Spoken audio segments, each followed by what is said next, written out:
I love more than anything? When I get to have a night where I can say, I was right, not once, but twice, over two big stories that have been trending lately on Twitter. Because if you watched my previous stream from but a moment ago, you found out that, of course, I was right when I said that the accusations against James O'Keefe were total and complete bullshit. I called it last night on the stream. It took me a second to get there, but I got there by the end of it. I posted a clip of that this morning. We just read the entire letter from Project Veritas, that the grievance letter of all the grievances they had against James O'Keefe. And what did it amount to? Bullshit. I'm not suggesting James O'Keefe doesn't need a vacation. Probably does. But did it amount to him losing control of the company that he built? No, not in any way.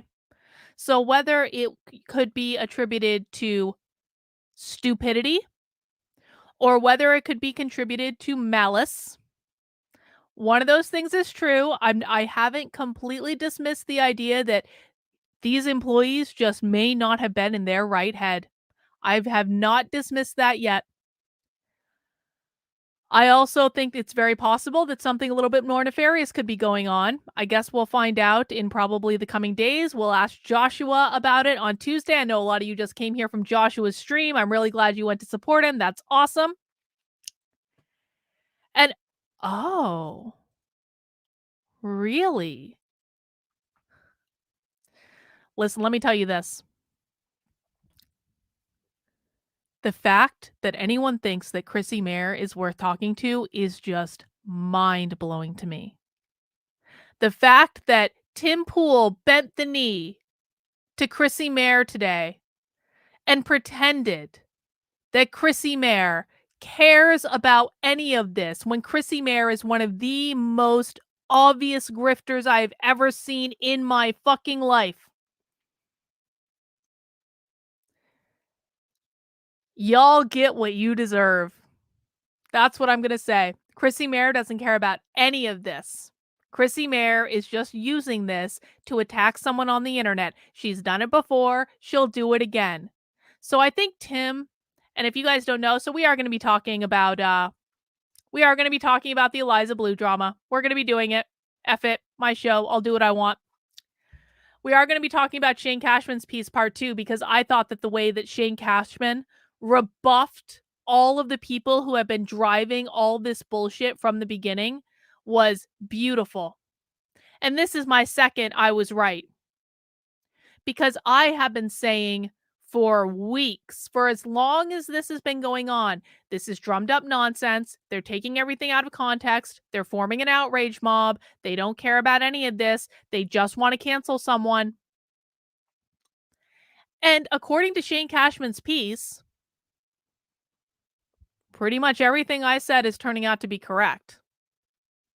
And people can believe that or not. I think there are a lot of people at this point who want to hate Eliza Blue. And they don't even know why, because this has now been drummed up for weeks. They want to hate her. And so when you want to hate someone, you will take every single thing they say and every single thing they do, and you will twist it to be the worst possible interpretation that you could possibly give it as a means to come up with reasons to hate them. That's what this little cancel mob has been doing for weeks. They take a nugget of truth and they cover it in a mound of bullshit. And so I understand why Tim issued a tentative apology tonight. I think he did it mostly because he's sick of the fighting. And he doesn't want to do the fighting. And he want to focus on things that actually matters. He doesn't want to talk about this anymore. So he said, fuck it, I will apologize. I don't really care.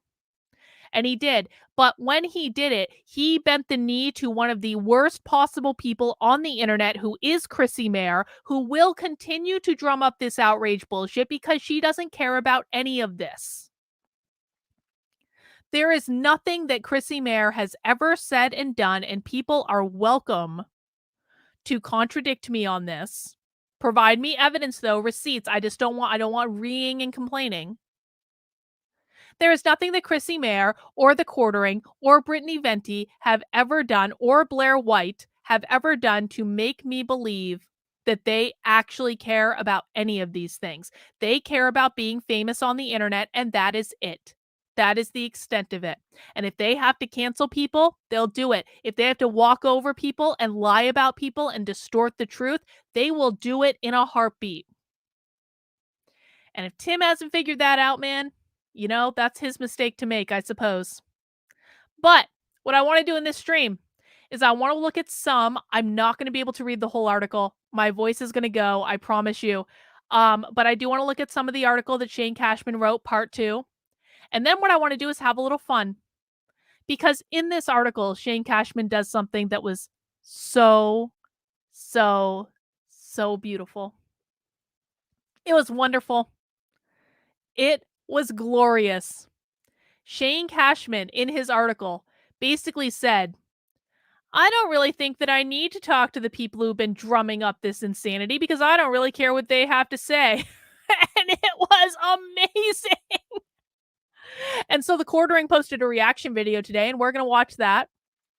And then just for funsies, we're gonna watch some of Chrissy Mayer's reaction, and I didn't watch a lot of this stream. I watched a little bit of it just to make sure she talked about what I wanted her to talk about.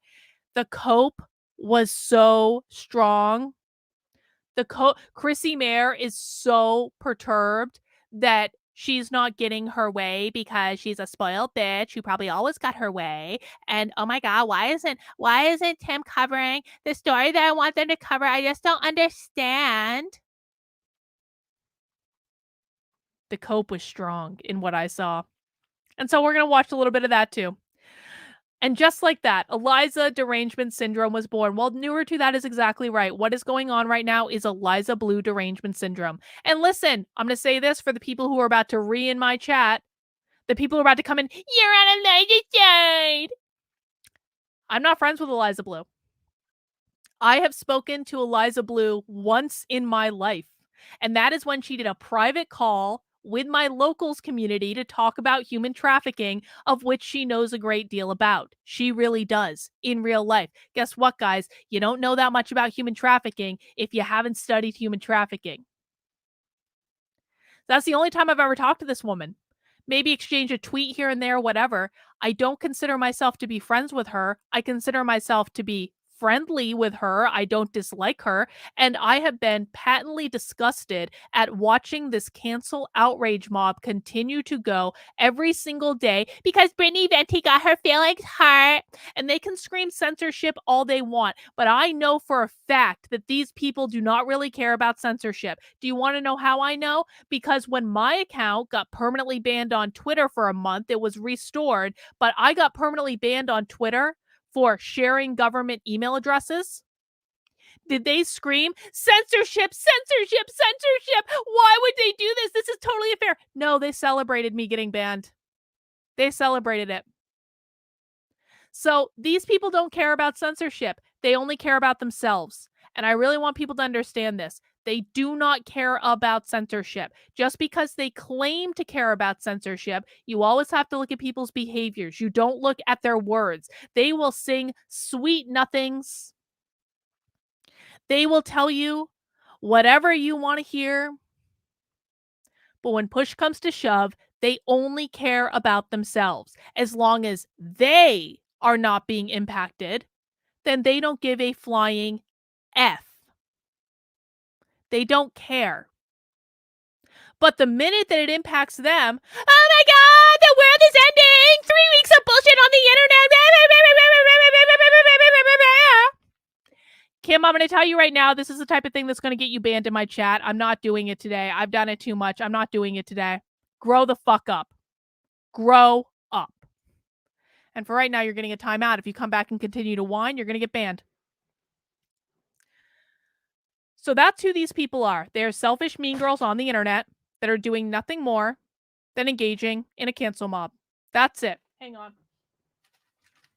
I just dropped my phone on the floor. So I'm going to read this article from Shane Cashman, at least some of it, and I'm going to talk about it. Now, I do want to talk about the rules of the chat. I didn't need the rules of the chat in the last stream. The last stream was so nice. We were all united. The last stream was like, we are all united around James O'Keefe. This is bullshit. In this stream, though, I have a feeling that I'm going to get, well, a little bit of pushback for telling you guys something that some of you don't want to hear. So I do not have an unmoderated chat. I have rules in my chat.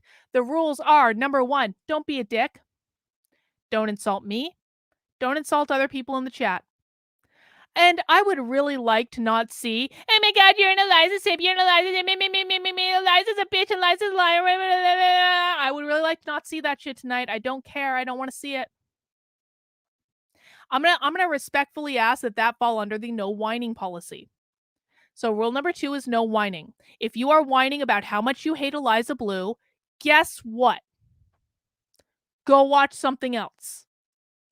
I don't want to hear the whining about how much you hate Eliza Blue. I don't want to hear the whining about Eliza Blue's a liar, she's a grifter, she's a slut, she's a whore. I don't care. Go watch something else. If you don't want to watch this, you are an adult, probably.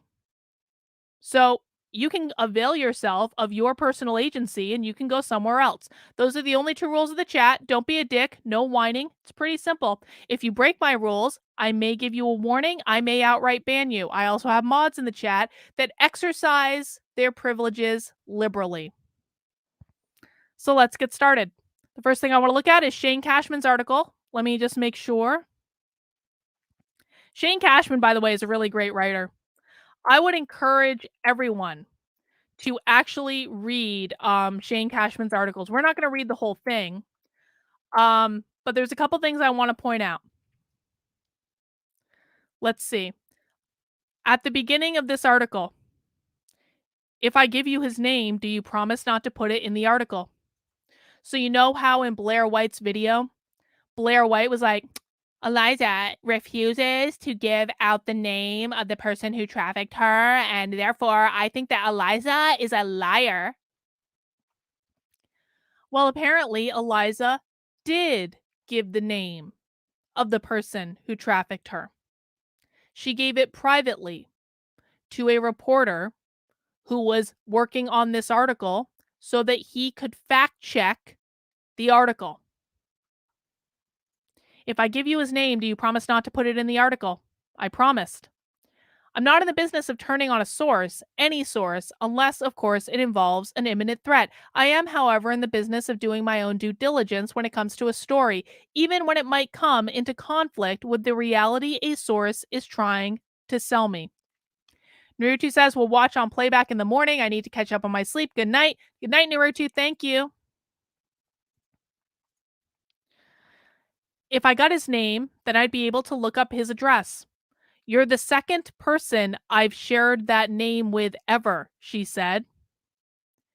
If I make this accusation public, I have to come out with evidence. I mean, maybe I can make the accusation and maybe I can talk to him privately if he's sober, if he's in a program. I stared at photos of the man Eliza accused. I can't say he's a household name, but if and when his name becomes public, I know many of you will recognize his music. So it is someone that's high profile. I found the address that he lived in during and after the time Eliza told me she lived in LA when she was 17. After having searched this person's name and cross-referencing details I have put together while researching parts of Eliza's past, I believe this will make more sense if Eliza were to make this public, if it is this man. But that's on her. Or possibly even the man himself, seeing as how much traction part 1 received. Yeah, seems like he's a musician. I understand this is asking for a good deal of faith from the reader. We could also wonder if Eliza has reverse engineered this man's name, knowing that I would go back and find what might just be confirmation bias. It's also important for the sake of a promise made to a source, and for the sake of not slinging heavy accusations to someone that I can't 100% prove, or it isn't the man who actually committed the crime. So it sounds to me like Shane Cashman is actually being incredibly fair. He's saying flat out, she could have lied to me. I don't know. Maybe.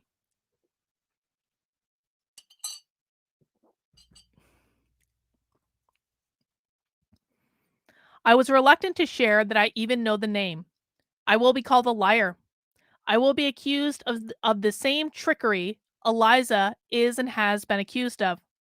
Despite my integrity being picked apart in the digital coliseum for even attempting to write this story in the first place, I've gotten this far, I think, by being as honest as I can with my readers. I have my flaws as a man and as a writer, but I throw them on the page regardless. I like him so much. I really do. I am the prism through which you receive this side of the story. So it's only fair that I let you into my deepest concerns rather than putting on an air of objectivity.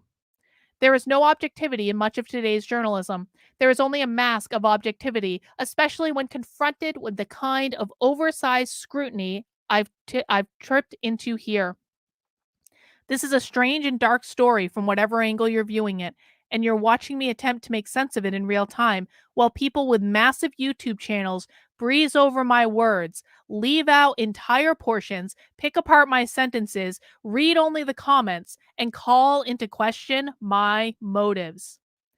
That's the first time that he called out the quartering and Brittany Venti and Chrissy Mayer, probably mostly the quartering if I'm honest, but the others are involved too, Blair fucking White. That's the first time he's called them out. He's doing a Hunter S. Thompson thing. Guys, if you have never read Hunter S. Thompson, you need Hunter S. Thompson in your life. You really do. I fell in love with Hunter S. Thompson in college. Phenomenal. It is some of the best you'll ever read. And I think that's what Shane Cashman is doing.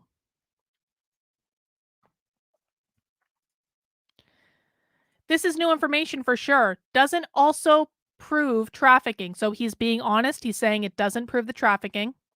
It shows me that Eliza and this man did seem to live in the same place at the same time. It shows me it is likely that Eliza and this man could have crossed paths, if even briefly.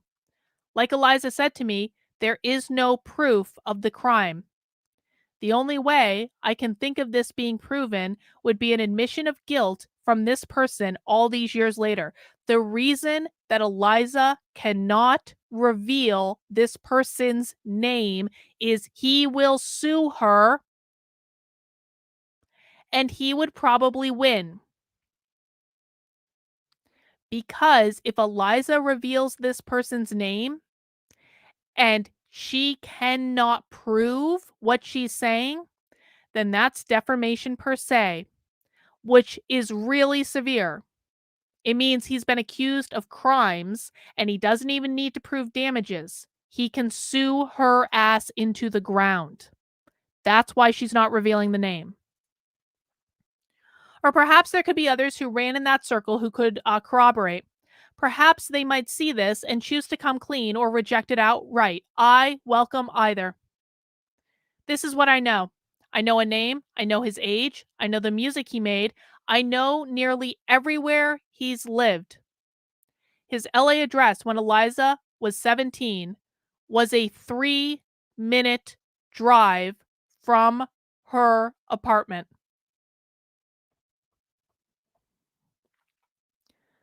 Maybe I will read the old article. Who knows? Back in Illinois, I sat with Eliza's mom in her living room. She is retired now from being the dean of Black Hawk College. The farm has been in her family's family since 1840. They grow corn and soybeans. Journalists from various organizations were hitting her up. Her parents' phones keep dinging from every new email asking for a quote about their daughter. They don't seem like journalists to me, her father said. Journalists try to seek the truth. He's a former professor turned farmer to state representative. He is currently on the board of the district in which they live. Eliza's mom told me she thought it was ridiculous that there were all these accusations online. Everything from Eliza fabricating her entire story to her being gifted a Tesla by Elon Musk. You can walk through every building on this farm if you want to, her mom said. Later on, I did walk through the property. Unless they moved it somewhere more discreet, the only Tesla I saw was the winter coat Eliza wore. I look at this stuff and I think this is all sheer crap, she said, looking at her phone. We're normal people. My skepticism runs so deep that if someone tells me they're normal people, I can't help but wonder if a normal person would actually say that. I feared for a moment the walls might collapse to reveal a TV studio. Maybe you're all actors. Maybe you're all cleaned up and are running a script just for me, I said, half kidding. How old was Eliza when she moved to LA? I asked. 17. How did you handle her going out there, being so young by herself? We always tried to be supportive of what she wanted to do. She had done modeling the whole time she was growing up. She did print ads and commercials. I didn't think that much of it. I guess other than that, well, it's probably going to be a crash and burn because most of the situations are. I'm not going to tell her she can't do it. Were you worried about her not being out there alone? I asked. Or excuse me, were you worried about her being out there alone? I just completely changed the sentence. Her father drove her out because she had the vehicle and all this other stuff.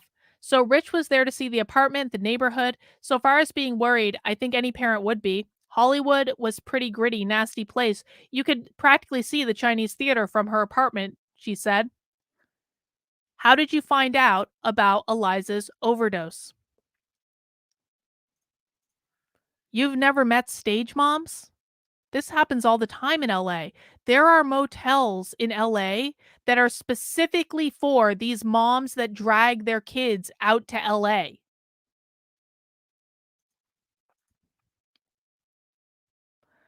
A doctor from Cedar Sinai, how did you find out about Eliza's overdose? I asked. A doctor from Cedar Sinai called me, she said. Imagine getting a phone call from an emergency room in Los Angeles from a physician who calls you and says, I don't care what it takes. You get your daughter on a plane and you get her home. He had a foreign accent, and he told me that Eliza's been abused in a horrible way. This is coming from her mother. Did you know how long she was at the hospital before they called you? I'm not sure about that, she said. How did they know to call you? I asked her. Eliza was still on our health insurance.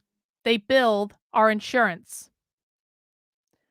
She's not sure if she had an ID or a health insurance card on her person. Both seem unlikely given the situation she was in. Her mom remembers one of Eliza's friends calling prior to the overdose, warning her that her daughter was getting in trouble.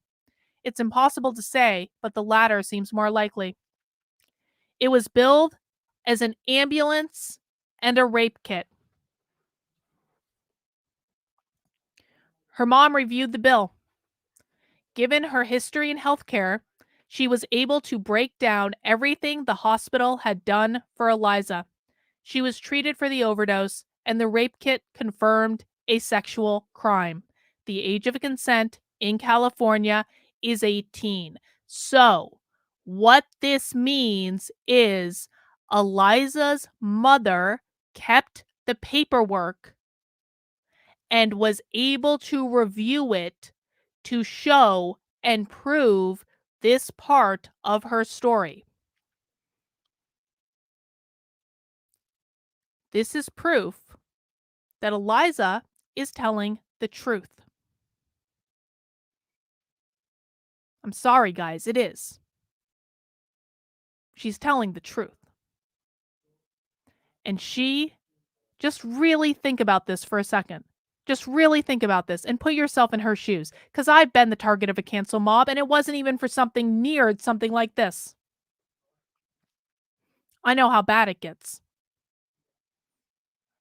This woman told the truth about what happened to her. Her mother, and I think there's going to be more evidence in this article, by the way, her mother has the bill from the hospital in which they performed a rape kit and confirmed that she was the victim of a sexual crime. And she has all these influencers running all over the internet saying, she lied, she lied, she lied, she lied, she's a slut, she's a whore, she lied, she lied, she lied, she lied, she lied, she lied. I mean, can you imagine? She's getting harassed every single day. Her name's being dragged through the mud. Her parents are getting phone call after phone call after phone call after phone call after phone call. And you want to know the real bitch of it? Is that the people who drummed up this bullshit from the start are not even going to take the time to read this, and they will never acknowledge they were wrong. And fuck you, Tim Pool, for giving what you did to Chrissy Mayer today. Honest to God.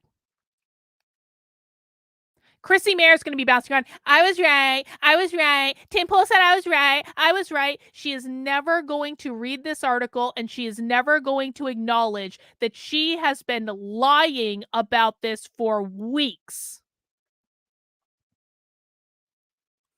As a person who's been raped myself, I find that deeply fucking offensive, and I don't care anyone's feelings about that. I don't care. This is why you do not join cancel mobs. I don't care. You don't join cancel mobs. If someone is piling on, or many people are piling on a person, the only reason they're doing it is to feed an outrage addiction. They do not care about the truth. They do not care about fairness. They do not care about justice. They do not care about any of the things that they claim to care about. They only care about destruction. That is it. And in this case, a cancel mob has been attacking someone who was sexually trafficked for weeks, and her mother has proof.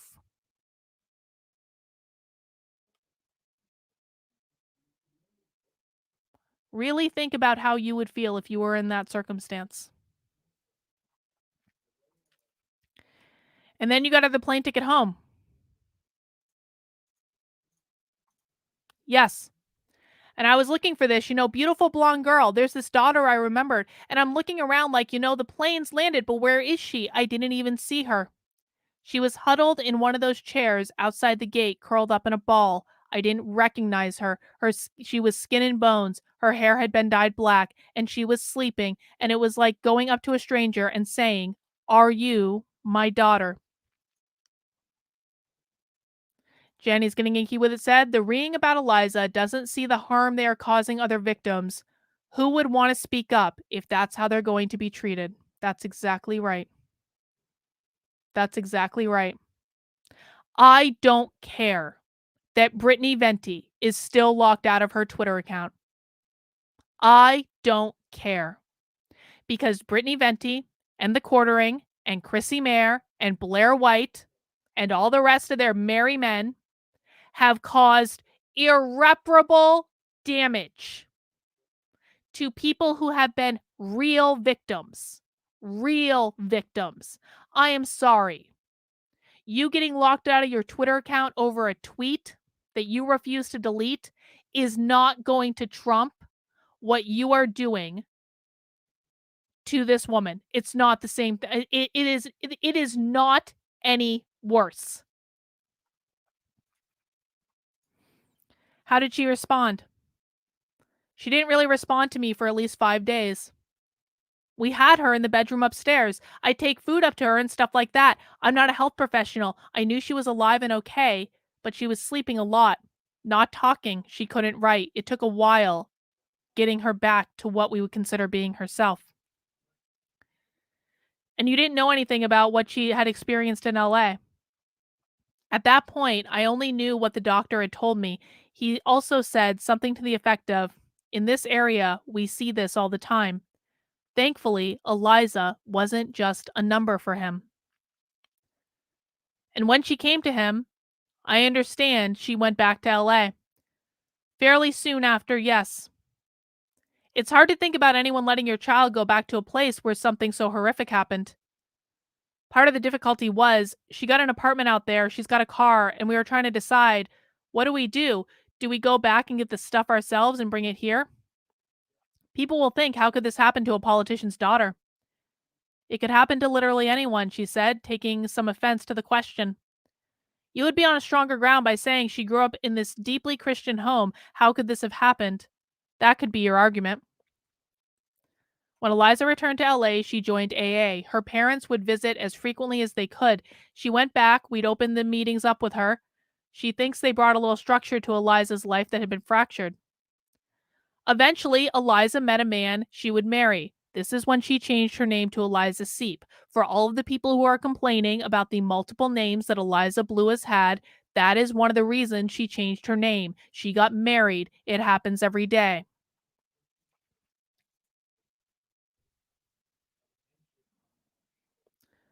Before they moved back to Illinois to live with her parents, they lived in a teepee in Big Bear, California, and they started a band. Her mom said she was suspicious of her daughter's relationships even when they were still dating. He was an intelligent guy, blah, blah, blah. They married, they eloped. I'm sorry, I don't really care about this. Oh, this was an abusive relationship. Okay, maybe I do care. It wasn't until she called and said, he's beating me. And we always had a rule in the house. You get married, don't come back to us crying every time something goes wrong unless you're being physically abused. I think the next step was we told her to pack up her stuff and get back here. Eliza would tell me that she didn't understand she was in an abusive relationship. Hang on, I'm just going to go forward a little bit. Mark Dice is also an idiot. I don't know why people trust these influencers. I really don't. Morons all. This was at the time when everyone was wearing black hair and all those other things. She would take her shears and go to Iowa City and do hair and stuff for those up and coming bands. They were trying to hit it big, and quite a few of them did, she said. This is how she wound up meeting Gerard Way, the singer from My Chemical Romance. Oh, so she met Gerard Way before they blew up and became My Chemical Romance. Got it. Got it. So she wasn't stalking him. She was doing hair and makeup for up and coming bands in this scene. And that's when Gerard Way and My Chemical Romance were an up and coming band. And that's when they met.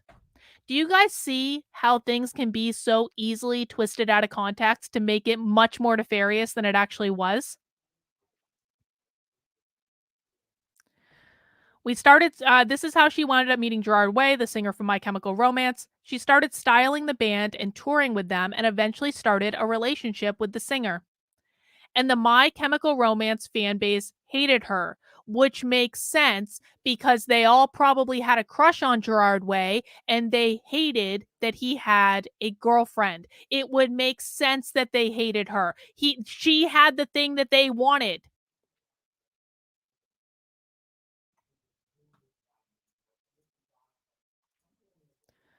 They rallied online against her. They claimed she was a stalker. They were engaged briefly and it fell apart, but Eliza has told me that it wasn't for anything other than the relationship couldn't sustain itself. They were both much younger then, and Eliza, for her part, was dealing with the aftermath of a divorce.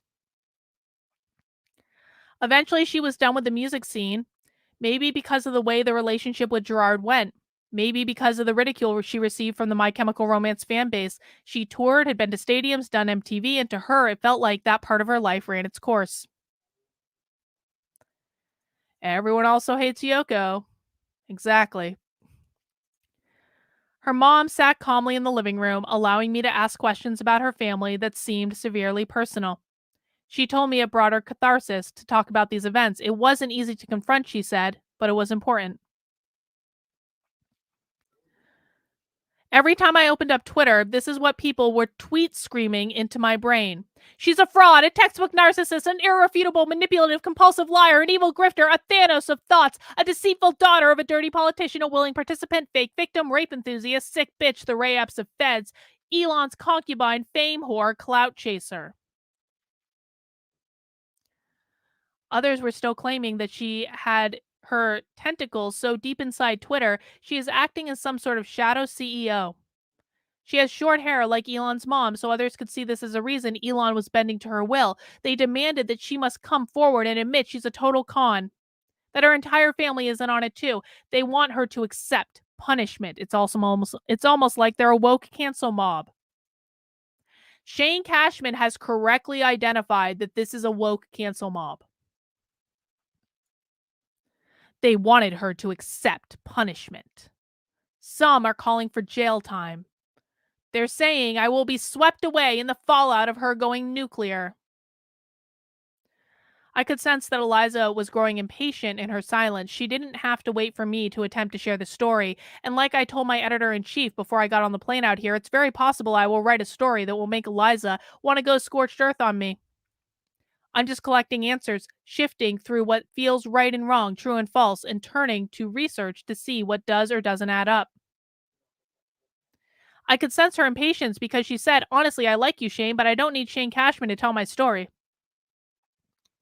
I know not everyone in the world is a Twitter junkie like the rest of us, and I still try and have hope that this is the case. Though after the flood of messages I've received, it's becoming harder to believe the whole world hasn't been sucked into the vacuum of Twitter. I completely understand what he's experiencing. When you're in that moment, it feels like everything that's happening in the world is happening in that moment. Everything. But this seemed important. And I couldn't really explain why yet, but the chaos that exploded from this situation was as horrifying to me as the accusations levied against Eliza. That, along with the very real nightmare of human trafficking, was beginning to damage my soul. I could sense that if I looked at Twitter too much, my soul might actually start decaying. Looks like you've seen a ghost, she said as they stood outside her parents' house. I detest writing under these conditions. Let's see, let's go a little bit forward. As Twitter grew into an even greater monster, I told my editors that I planned on writing another full piece on just the people who had been affected by the Twitter bans connected to Eliza. I was given their contacts and prepared questions for each of them. Keep that in mind. That's going to come up later. After her split with Gerard, she moved to a Christian commune in Chicago called Jesus People, and soon left because she couldn't get her hands on some hair dye. She would later move into an apartment in Wicker Park, Chicago, that she had a hard time affording. She used her certificate from beauty school to get a gig as an esthetician at Benefits Cosmetics for $10 an hour. This was in 2010. Same time she did American Idol. Uh, as I was going through this time in her life, do you guys remember that I told you when I debunked Blair White's video, I said that the Daily Beast and other outlets write hit piece articles where they take someone saying they were your friend forever and ever and ever, and they say all these horrible things about you, and then you read the article and you're like, I've talked to this person once or twice in my life. They were not my friend. Do you guys remember when I said that? Let's read. As I was going through this time in her life, I asked her if this was when Carly Wenzel, who was quoted in the Daily Beast, visited her in Chicago. Wenzel told the Daily Beast that a lot of Eliza's old friends around here are really angry. I met Carly like one time while I was in beauty school. And then after that, she was friends with my ex roommate. Carly was living all over the place. I only really knew anything about her because she was friends with my roommate. Carly and I were never super close. And I ran into her when I moved back to the Quad Cities because she was working at a spray tanning salon there. The last time I saw her, she was getting arrested at the spray tan salon. She was on pills and drinking badly. They weren't friends. The people that the Quartering and Chrissy Mayer and Blair White and Brittany Venti were celebrating, saying, look, even Eliza Blue's friends are abandoning her. They weren't friends. She lied to get her name in the Daily Beast. She lied. Just like I said. Wenzel also claimed that Eliza attempted to convince her to do some escort work where she could make $500 a night. Eliza said this was a complete fabrication. She was still working at the beauty salon when Wenzel visited. She claims her abuse didn't start until after she started working at the strip club. I stripped for 3 nights, Eliza said, and I made so much money that I eventually quit my other job. The dancers also pay a house fee regardless of how much they made that night. She was doing good until winter came and the business died down for the season. I think my house fee might have been something like $250 or something like that, she said. There were a lot of nights where I was leaving negative. There were 25 girls, and they're all top tier, and I'm a specific flavor because of my short hair. I was good looking, but I was already a little older. I wasn't bad looking for my age, but I was older. The other girls were like 21. When do you meet the man you say trafficked you? I asked. Outside the strip club. And you won't name the guy either? It's not going to happen right now. I have to ask why. I can't, she said. You know I need to ask why. Like, are they still a threat to you or is it legal reasons again? If you told me this guy's name, I could look him up and uncover what's there, if anything. She made it clear once again that she wasn't going to name names. Are you afraid of retribution? I feel feelings of fear, she said. She made it sound as though this person, whomever it was, knew this address, knew where to find her parents, and had made certain threats. I wonder if naming him, even if the accusations were false, would be a way of keeping her safe, though. Can you not name his name because this is something that's currently being pursued in the courts? It's a legal issue, she said, stressing the point she made in the past. Can you describe him? Good looking, charismatic, wealthy. I thought we were dating. But now, in retrospect, it was not dating. It escalated quickly. No trafficker is going to say to you, I'm going to traffic you now. That's not a thing that happens. I mean, it can't. Okay, so we're just going to skip a little bit. I'm just trying to not to read the whole article. You said this person was high status. He was an athlete, not a household name. And by the way, this is not rare. Athletes have been arrested for trafficking. Former athletes have been arrested for trafficking. I'm not trying to dog out athletes, but like, this is not rare, she said. You started dating this person, I asked, on and off, and you think you're in love? It felt like love. Was he abusive? And he started grooming me right away. When you say grooming, you mean seeing what he can get away with sexually. I didn't get beat up until I started being a problem. I was still dancing at the same time as some of this. When you told me you kept trying to leave, do you mean you were trying to leave while this trafficking was happening? I was never in chains. I kept trying to leave the relationship. I kept trying to leave the lifestyle. I kept trying to leave everything. I wanted to leave. I didn't understand what was happening. I still didn't have the language or the definition that was that what was happening was trafficking. I was being forced to be with clientele. We know where you live, she said he'd say. And that's coming from this boyfriend? Yes. What would you say to people who hear this and think, oh, she's just a sex worker. She's just working for a pimp. How's that trafficking? If I said to you, Shane Cashman, we're going to go over to the next farm and you're going to carry wood for the next 2 hours and this dude's going to pay you $300. And I'm like, actually, that money is mine because you stayed here with my parents. That's labor trafficking. I'm just saying, if it's selling sex just one time, that is trafficking. So all these people that are calling me a liar, literally, it only had to happen one time to me to be considered trafficking. But of course, it was more than one time, she said. Now, could I go back and be like, he didn't traffic me for 2 months here. So we can pull that out of the equation. And then I went back for 2 nights, okay, but this entire thing, the mental gymnastics, etc., etc.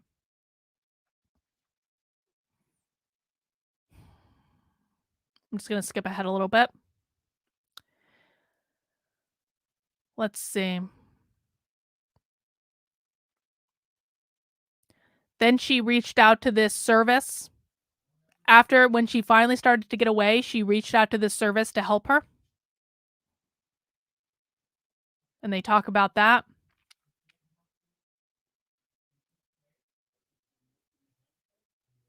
Did you ever want to press charges? I would not press charges. I was scared to death of him and all his friends. He made it very apparent that they were all watching me. Let's see. I'm just going to skip ahead, guys. Sorry. I really can't read the whole article, but I would encourage everyone to read the whole article, honestly.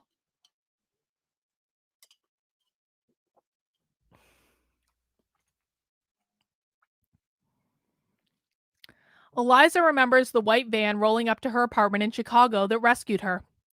The driver, Cheryl, oh, we may have just been hearing Cheryl's story. The driver, Cheryl, who was with Eve's Angels, threw all her stuff in a van and moved her out in the middle of the night. They brought her back. They bought her a pack of cigarettes for the ride. She was traveling a few states away. Did the boyfriend reach out? I asked. Well, I was on the way to the refuge, yeah. Once I was there, I wasn't allowed to have my phone or anything. It was kept in a manila envelope in a safe. I didn't have the code. It was far out of my reach, she said.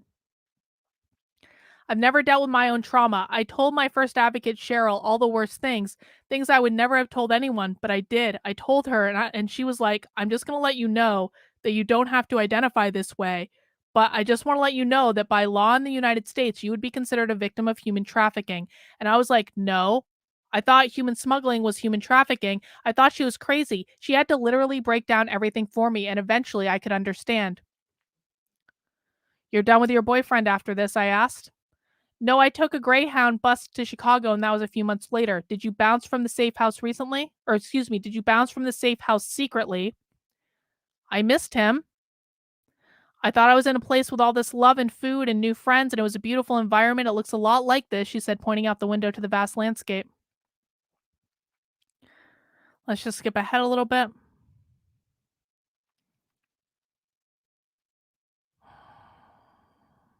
Oh, that's the okay.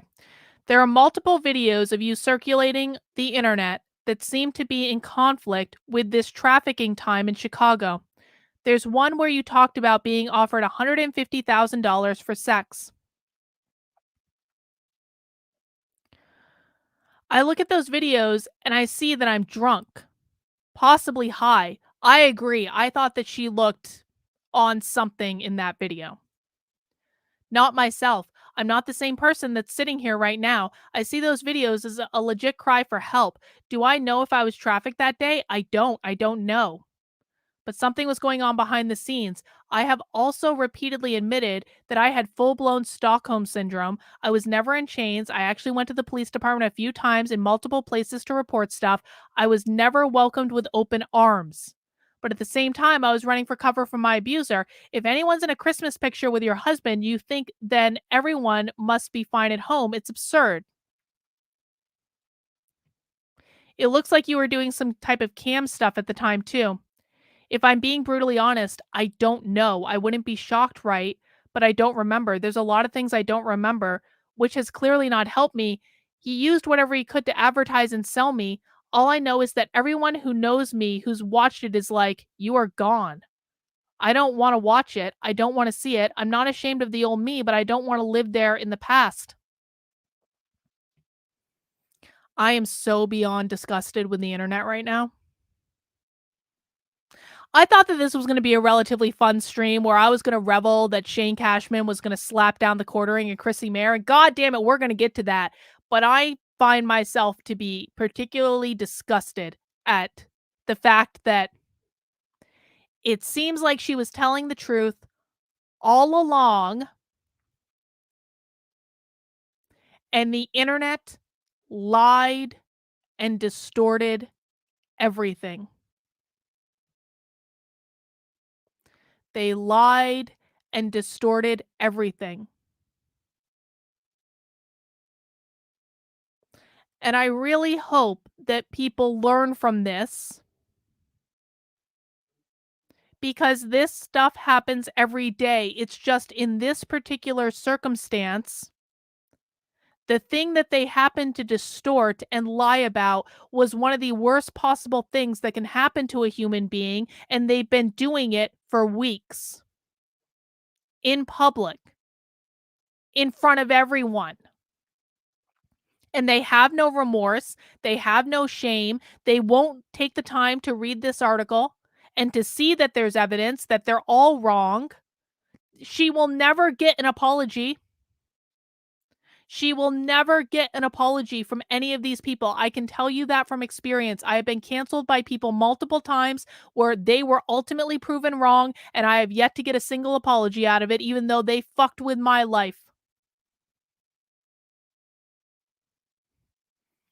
This is repulsive, and this is far more repulsive than Brittany Venti getting locked out of her Twitter account. This is far more repulsive than Chrissy Mayer getting videos taken down. This is, and those videos, by the way, are smearing and defaming someone.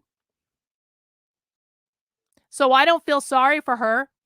I don't feel sorry for any of them. And I think what's really frustrating to me right now is I don't know how people couldn't see it, because I could see this from the very beginning. I have been saying this from the very beginning, that this was a woke cancel mob. They didn't care about any of this. This was not about fairness. This was not about censorship. It was just about destroying someone. I could see it from the very beginning, and I don't know why people couldn't see it.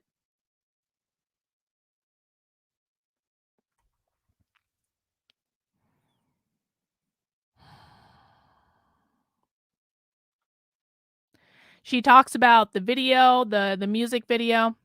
Oh, look at this. I guess the video that started the fire on Twitter happens around this time too, correct? I asked. I don't quite know yet how the whole situation is going to pan out, but I'll say this. My legal team knows every single thing about my story. Every single thing. WorldStar made the decision to take the video down. Google and YouTube made the decision to take the video down. They're going to continue to keep taking the video down to the best of their ability, and Twitter decided to take the video down to the best of their ability. My legal team made it clear to these tech companies that they have proof that was convincing enough without a lawsuit for them to pull the video down. I think that speaks for itself. Can you talk about how they did that? What was the proof? The overarching goal now is not to get any money, but to create and help others that hopefully don't go through that. At this point, have I asked anyone, any tech company, or anyone to restrict someone's ability to speak freely, even when it's against me, and even when it's vicious and malicious and disgusting and hateful? I have never once asked for anything to be removed like that. People have been trashing me online since MySpace. I can say without a shadow of a doubt that I have never once asked anyone to restrict anyone's ability to speak freely ever, and I never will.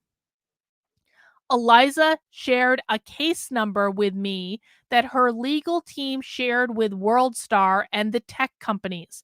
Within that case, according to her, is proof as to why they all agreed to take the video down.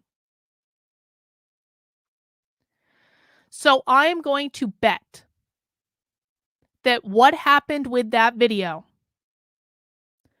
was Eliza was trafficked to be in that video.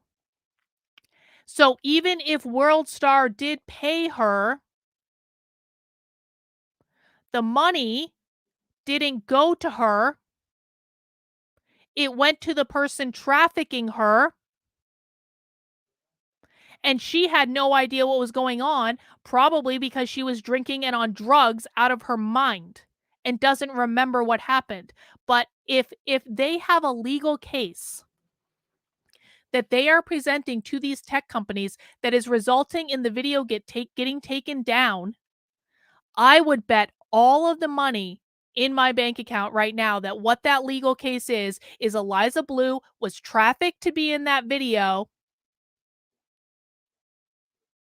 and the tech companies know she was trafficked to be in that video, and WorldStar may have paid her. That may have been real, but that doesn't mean she wasn't trafficked to be in that video.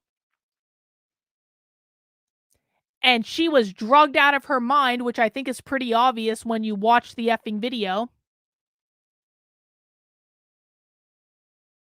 And they all took it down because there is a legal case that is telling them that she was trafficked to be in that video.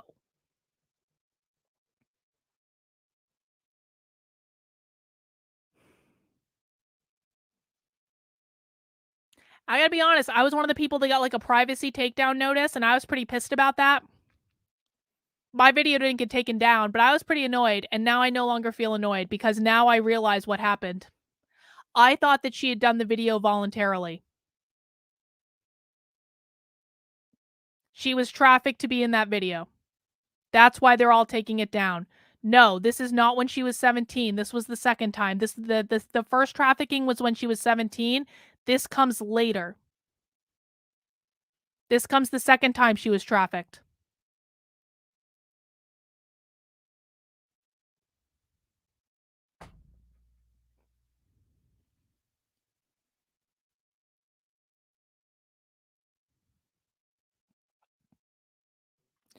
You guys know they're not gonna stop going after her, right? They're not going to stop. They're never going to stop.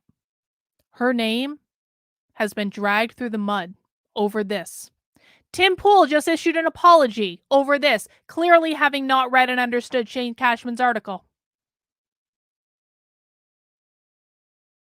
They pulled the video down because she was trafficked to be in the video. And there is some sort of legal document somewhere that proves it. And that was what was presented to the tech companies by her lawyer. This is not a result of her close personal relationship with Elon Musk, which doesn't even exist. They made that up. She's not friends with Elon Musk. She never was. They made that up. This is not some result of some close personal relationship that she has with YouTube. They made that up. YouTube and Twitter and the tech companies pulled the video down because she was trafficked to be in the video. And there is legal documentation to back it up. Otherwise, they wouldn't have pulled it down.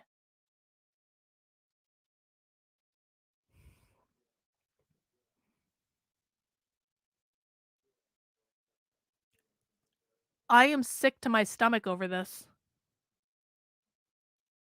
This is horrifying. This is truly horrifying. I have FBI documents about the interstate human trafficking of my underage kid. My kid was a slave in the worst way, and you say dancing in a video is the same as sex slavery? Bad take. I disagree. And you can have all the fucking feelings that you want about that.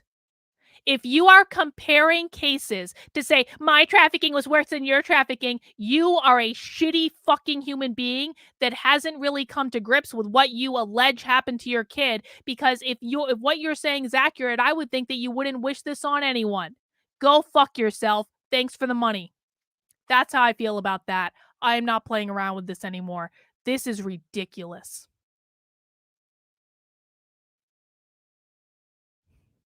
No one deserves to be treated like this.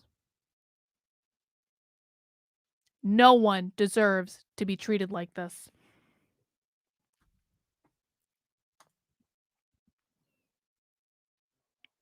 What would you say to the people who were suspended from Twitter when they say they only shared screenshots from a public video? I asked. It's not public anymore, she said.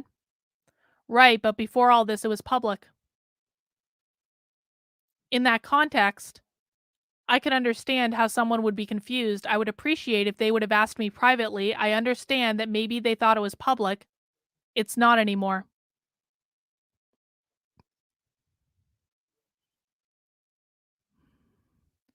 What's your response to the claim that you helped write the terms of service to benefit you because you seem to have a direct channel to Elon? The terms of service around those issues are based around the laws in the United States of America. These terms of service have been in place long before Elon Musk or Ella Irwin were working at Twitter. I did not help to write any terms of service at Twitter. But Ella Irwin posted the thread about the terms of service right after the situation blew up, and it seems coordinated, I said. That wasn't coordinated. She was trying to explain to people that this is the way it is about the video. Obviously, no one has the full story besides my legal team. I will say that sometimes in trafficking situations, it helps to try to delegitimize someone in society so that they blend in. It wasn't a coordinated communication with Twitter. It just appeared that way because you had a cancel mob going around the internet saying, she's a liar, censorship, she's a liar, horror. Like it just seemed that way because the people spreading the smear campaign made it seem like that.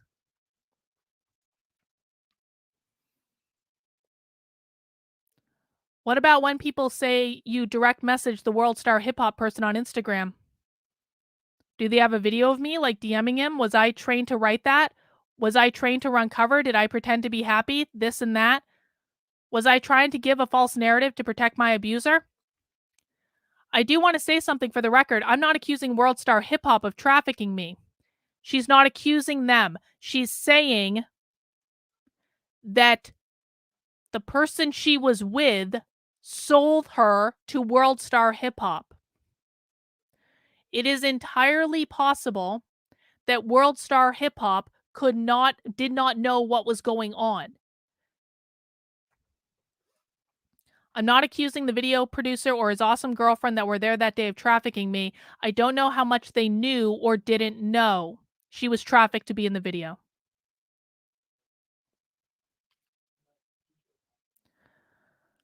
I don't think they knew anything.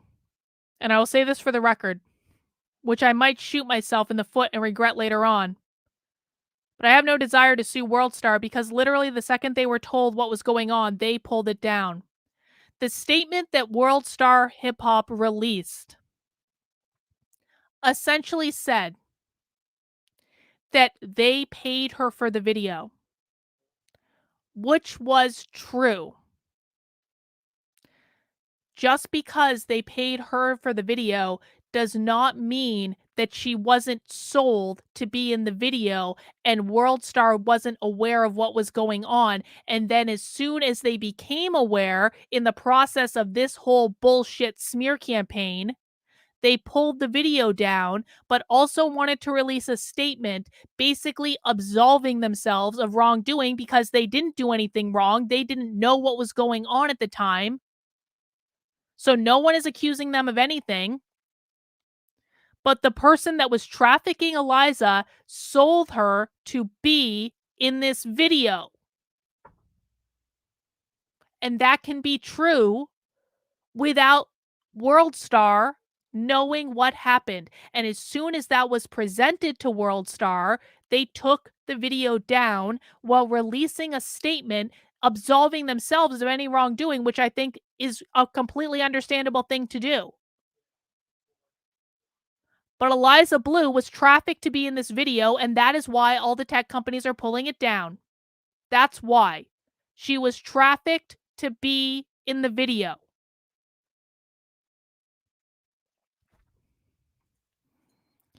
But that video was public before this, and those that keep posting it seem like this was merely an attack on free speech from someone who said they'd die on the hill of free speech. How is that free speech, I asked.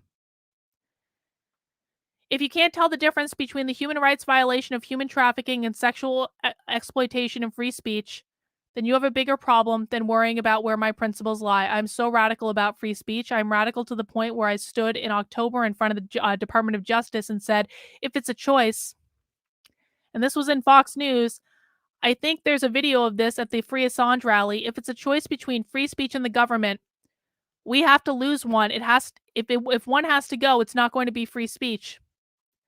This is the reason why I'm so psychotic about speech. We need to be able to speak against tyranny, and I want religious freedom, and I believe if you restrict free speech, I am fucking so upset about this.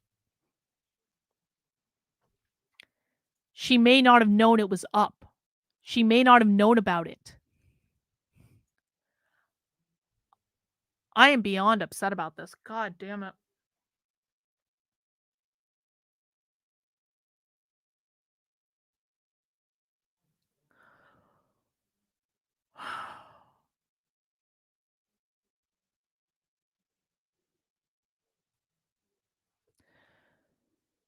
The entire internet is engaging in revelry, trying to destroy this woman over their feigned outrage over this video being censored when we all literally saw human trafficking right in front of us.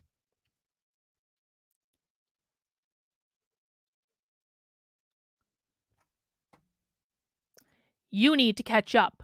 Rewind the feed. Watch it again. We all saw human trafficking right in front of us with that video.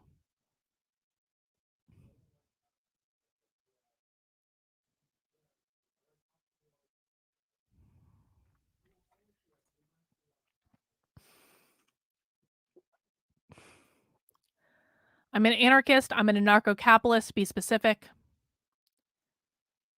which I've been telling you guys too. If they posted, I started to ask before she cut me off. Let me finish, she said. With all the content that I have on the internet, Why would you go and choose a partially nude piece of my body as evidence that I was not being trafficked?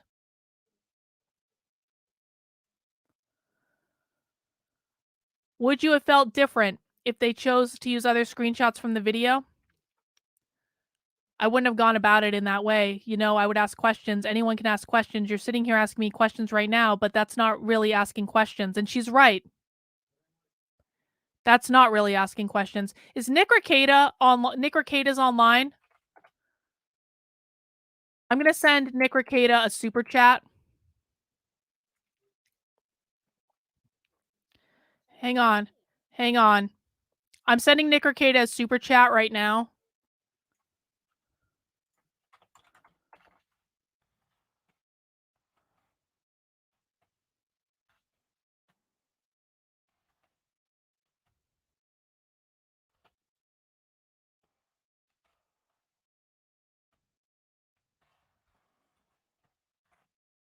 Hang on. Sorry, guys. I'm just typing this super chat.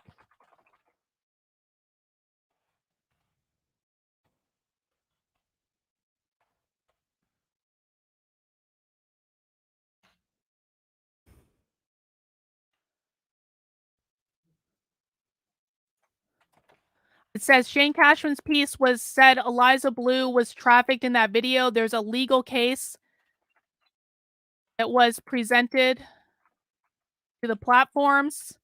That's why the platforms took it down. We all saw human trafficking.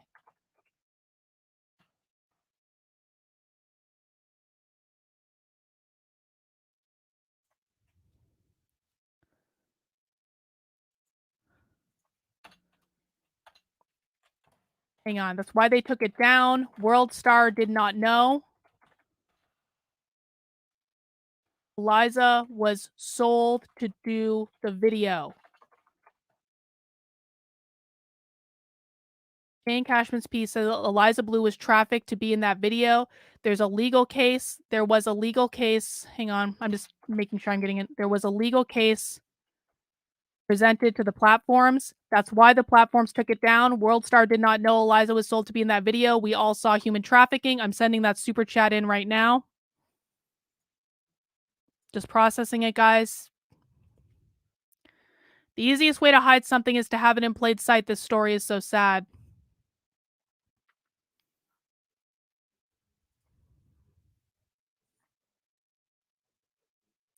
She was on drugs, you absolute fucking asshole.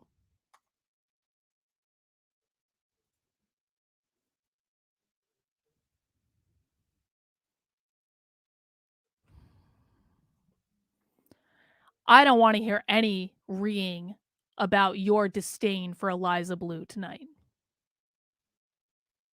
My patience in this situation is done.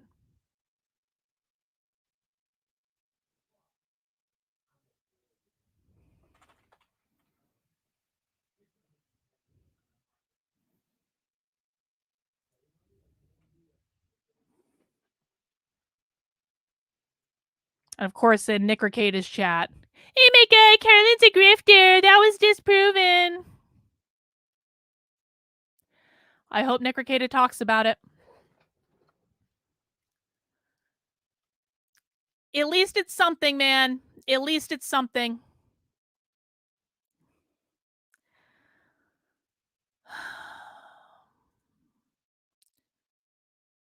I feel really sick to my stomach. You feel sick to your stomach because you know what you saw.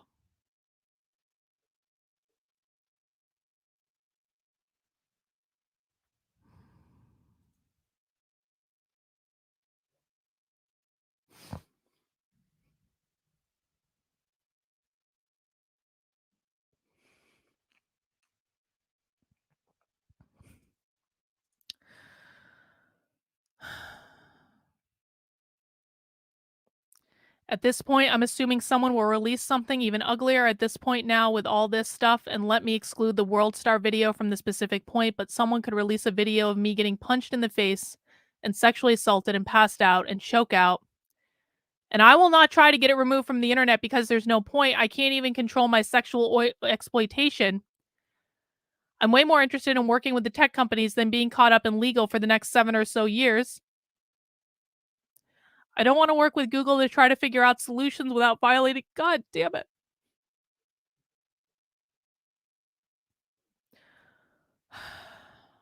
All my communications with the legal team and with everyone else has been documented, and I don't want money, I don't want revenge, I don't want anything. I just want to make sure that doesn't happen to another survivor. There's a bunch of celebrity nudes that were hacked and put online and everyone shared it and it's there forever. If it can turn if I can turn this horrific event into something positive, it will all been worth it.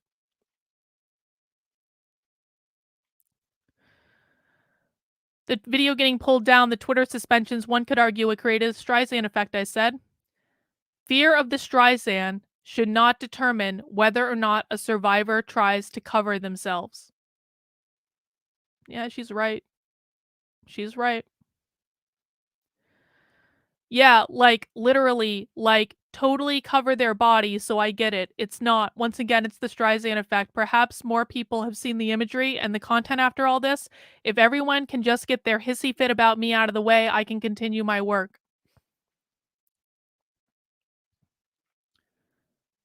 You've made some money off doing podcasts, I said. You got half the super chats from Hotep Jesus. That was $93, she said.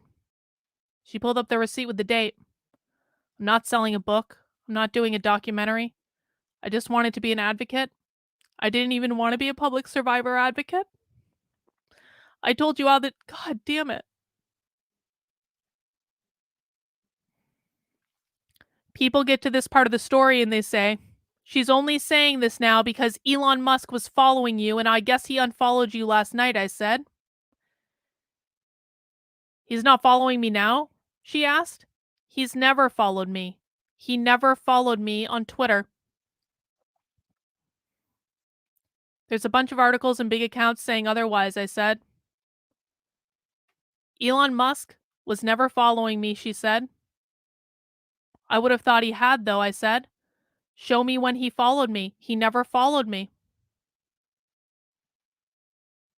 I dig into this, and so far, I can tell by checking accounts that track Elon Musk's Twitter followers, I don't see when he ever followed Eliza. So everyone who made a big deal about Elon Musk disavowing Eliza, I'm looking at you, the quartering. It was never true. He never followed her. He never followed her. God damn the fucking internet. But to the best of my knowledge, it seems like he never did. But according to the internet, according to big accounts on Instagram and YouTube with 1 million plus followers and subscribers, everyone's saying this wasn't true.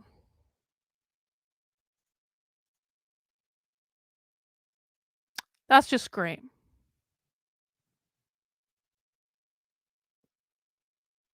That's just great.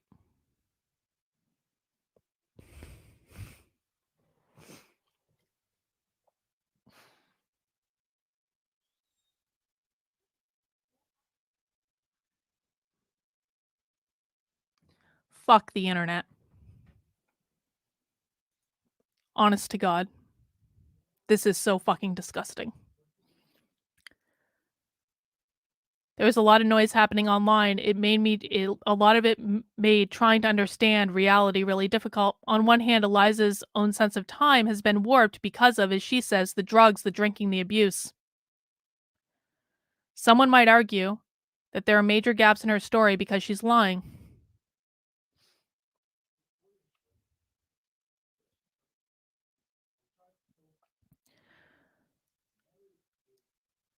At the rate I was personally getting attacked online for injecting myself into the story, I started to think that even if Eliza was a total liar, if she somehow schemed up this wild, elaborate lie that would have taken years to plan, it didn't warrant the level of attack on her, nor anyone in her surroundings.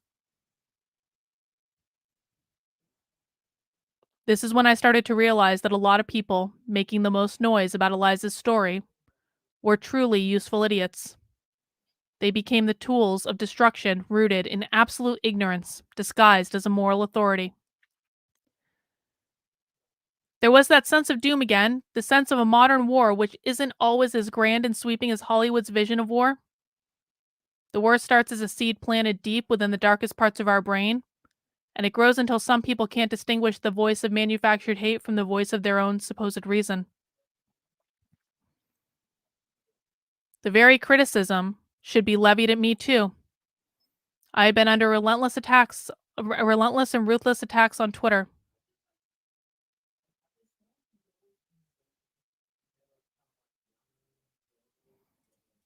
On Nick Ric- if anyone wants to go and super chat into Nick Ricada's stream and to try to explain this to him, I just spent $50 and I just don't care to go back and see this. They're overanalyzing your comment and dismissing it over 6 years. The video was uploaded. Like, why? Because she probably didn't know it was there. If anyone from Nick Ricada's stream is watching right now, she probably didn't know it was there, you absolute fucking morons. Bless her heart, she is so true. I bet she said she would have wished never to be an activist because of all she had to go through. She would have never wished that on anyone. I agree.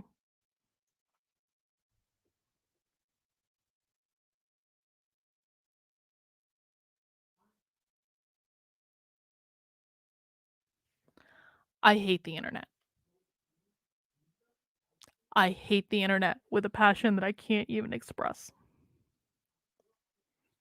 Do you know how many videos there are talking about me on YouTube that I've never seen? That have my name literally in the title that I've never seen because I don't search for myself on YouTube.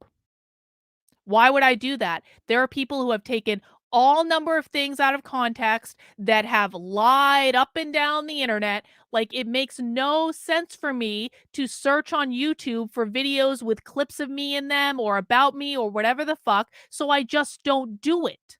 I ignore it. I focus on what I want to do. It is not out of the realm of possibility at all that a video could have been on the internet about her for 6 years and she would have had no idea. And Nick Ricada, of all people, should fucking realize this because he's probably the smartest person on his channel right now.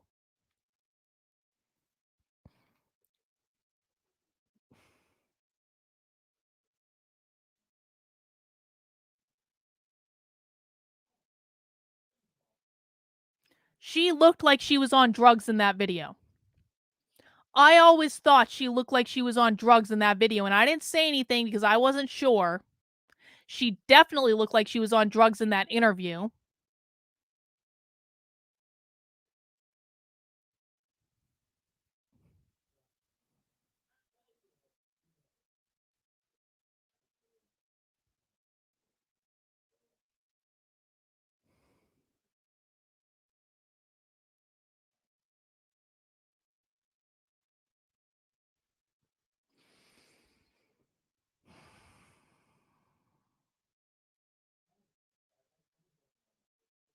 And you know what the worst part is? And we're getting, I think, to basically the end of the article right now. Do you know what the worst part of this is? Is that the people who are going to watch the videos now,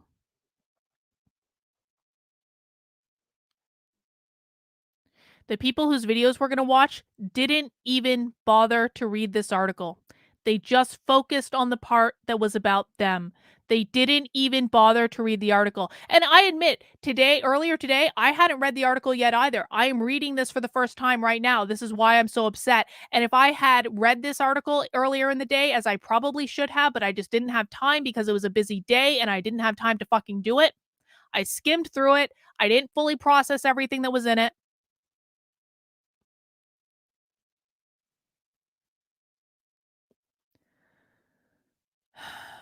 The people that made videos about this didn't bother to read it. They only read the parts that were about them and then complained about the parts that were about them and didn't read any of the other information because they don't care about what the truth is. They never have cared about what the truth is. They don't care about censorship. They don't care about any of these issues at all. They never have. They are horrible fucking human beings that are engaging in a pylon, and I'm really fucking upset that Nick Ricada is jumping on it because I thought he was better. That's why I just sent him a fucking $50 super chat. I actually thought he was better. My mistake. I have learned not to trust anyone on the fucking internet ever again. Fuck all these people.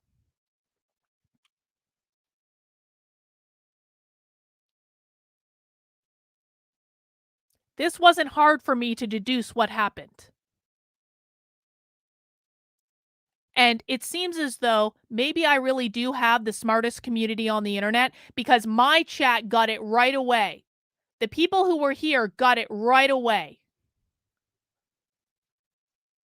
It wasn't hard to deduce what happened when you actually read it and see it. But no one bothered to read it because they said, Shane Cashman's articles are too long. Oh my God, where's the part about us? Because they're raging fucking narcissistic fame whores who have nothing better to do with their life.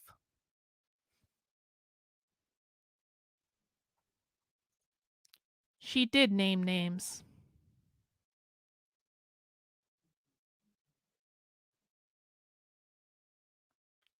Well, then I would, if I was him, and what I'm not doing this voice at you, Patty. I'm doing it at Nick Rekieta. If I was Nick, what I probably would have done is stored the information for later and sent Eliza a private message asking her and read the thing, actually read the fucking article, which I'm sure Nick Rekieta hasn't done,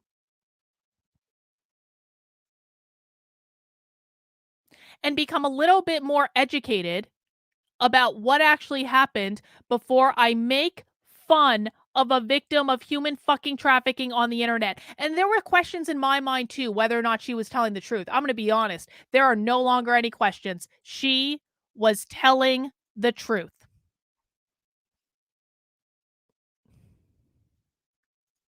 I am coming and going from Rekieta. It's sickening. People in the chat just refuse to even think she's been trafficked, and I don't get why they don't bother questioning. You're better than this, Nick. You're better than this. You're smarter than this.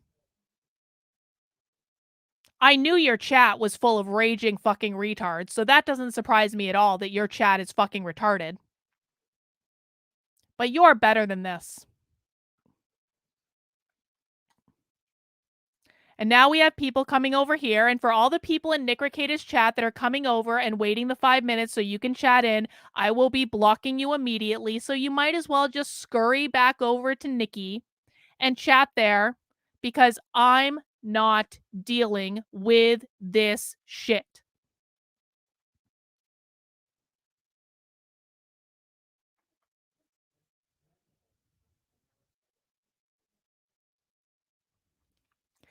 Andrew, the world is incredibly cruel. I recently met a 21-year-old female who has no family to fall back on, mentally unstable and unable to hold a regular job, turned to sex work to pay for groceries. Yeah. Let's finish.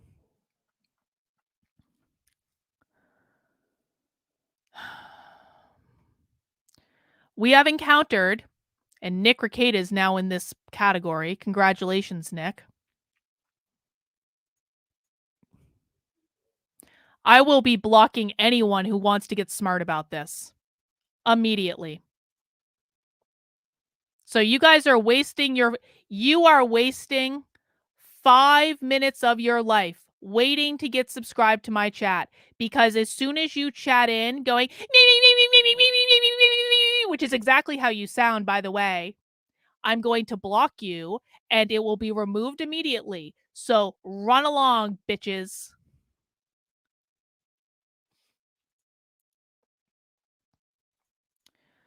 The thing that makes me the most sad is that this is really none of our business. Imagine attacking someone's personal life on the internet constantly because you want answers. Exactly. Exactly. Guys, I am giving my moderators why I normally tell my moderators don't block people, leave it to me to block people. If you see anyone whining in the chat, in the manner that I think we can all identify, you have my permission and blessing to block their ass in case I don't see it.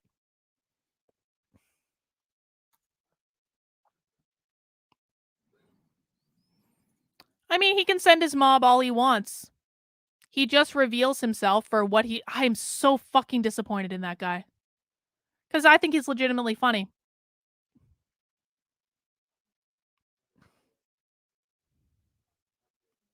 So he can send his SJWs all he wants, and they will immediately get blocked, and my block list will get just a little bit better at the end of the night, and that's perfectly fine with me. I don't really care anymore. And this last part is just my personal shout out to Nick Ricada. We have encountered a gang of leeches here that suck at the skin of a machine they can't comprehend the full scope of because they are so lost in their own narcissism. Or perhaps even worse, they are conscious of the symbiosis between them and the destruction orgy. Carrying torches and pitchforks masquerading through the internet, our perpetual trauma machine. These people are digital cannibals. They care more about the names getting lumped into stories the same way tumors grow in the body. They worship fame. I realize at this point that it wasn't even worth it to seek quotes from these people because they merely exist in the distant margins of the entire story. But in their narcissism, they see themselves at the center of the story. These content creators who live stream for hours and hours every day about Eliza had had already said everything they had to say. They will probably read this and continue to speak out of both sides of their mouth saying that I don't want a war, but also insidiously antagonizing their audience to believe I have a firm handle on the situation. And this is no shade at their audience. We probably share some of the same audience, but the audience most likely has real jobs and doesn't have time to spend hours in front of their computer digging into this story as much as we all have in our various ways. The audience has learned to trust all of us for our different perspectives, and we have all been right and wrong throughout the years on some important topics. But these content creators, as of this exact moment, have tripped over their lynch mob brain as they perform pseudo intellectual pole dances on their webcams. And now, as I start looking deeper into this entire smear campaign, which seems initially to be rooted in genuine concerns, it made sense to me that these people were screaming just to be heard. And that's the end. And that last part at the end where he told the quartering to go fuck himself was the part I really liked.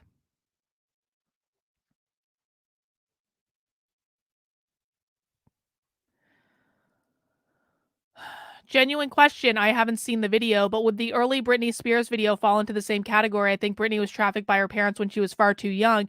Britney Spears was not on drugs when she did that video. Britney Spears knew what was going on when she did that video.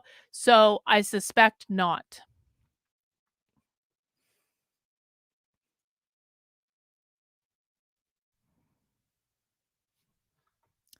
Thank you, Vegas woman. I really do appreciate that. I really do.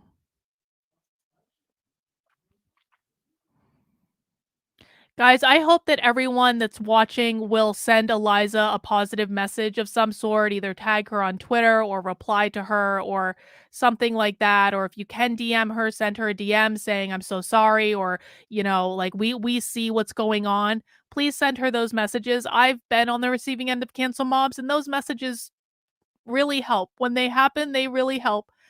And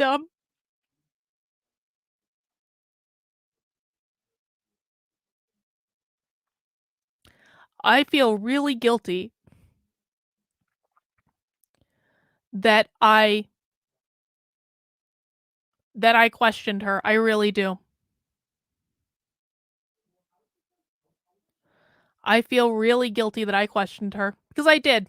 When I got the privacy takedown notice for my video, I was like, what the fuck? And I got pissed off and I was like, was any of this even really true? I didn't say anything publicly because I wasn't going to re on Twitter like one of those idiots. Because it's like, it's just a video. Like, it's not the end of the world. I was annoyed by it, but it wasn't like I had about 150 things that were more important to me. than worrying about that privacy thing. But I did question, I said, is she telling the truth? Did she make up this whole thing? And then I was kind of like, I don't even care if she made up the whole thing because I like the work she's doing, and I knew that she was actually doing it because she came and spoke to my community. I heard her talk about it. And so, like, I heard her directly in a private setting talk about it. So I kind of got into a place where I was like, I don't I hope she didn't lie about it because that would be like a really shitty thing to do. But if she did lie, like if she did, does it really matter? Because at least she's doing it. And now this, like, the video got pulled off the internet because she was trafficked to be in the video.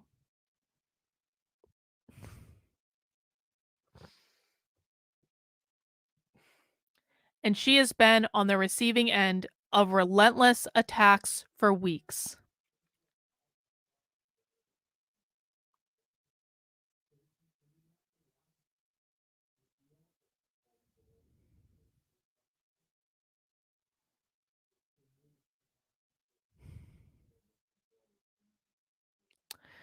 Well, with this reality in mind, what I would like to do is watch the Quarterings video so we can all see what an amazing human being he is, because the Quartering had access to this article when he made this video. Hey, Patrice, it's good to see you. Patrice says, I warned Brittany about this in the beginning. I had no reason to believe Eliza, but it was possible she wasn't lying. Don't condemn people if you don't know. People are lazy. Thanks, Patrice.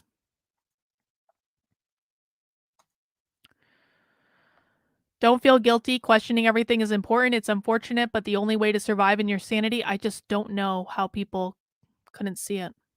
And why the fuck did Tim Pool apologize? Because did Tim Pool even read the Quartering in this video? Because I've already watched this video. I know what he was going to say. The Quartering in this video says that Tim Pool obviously read this article, but I don't think Tim Pool did read the article, because if he had actually read the article, then he would have understood that the reason the video got pulled down is because she was trafficked in the fucking video.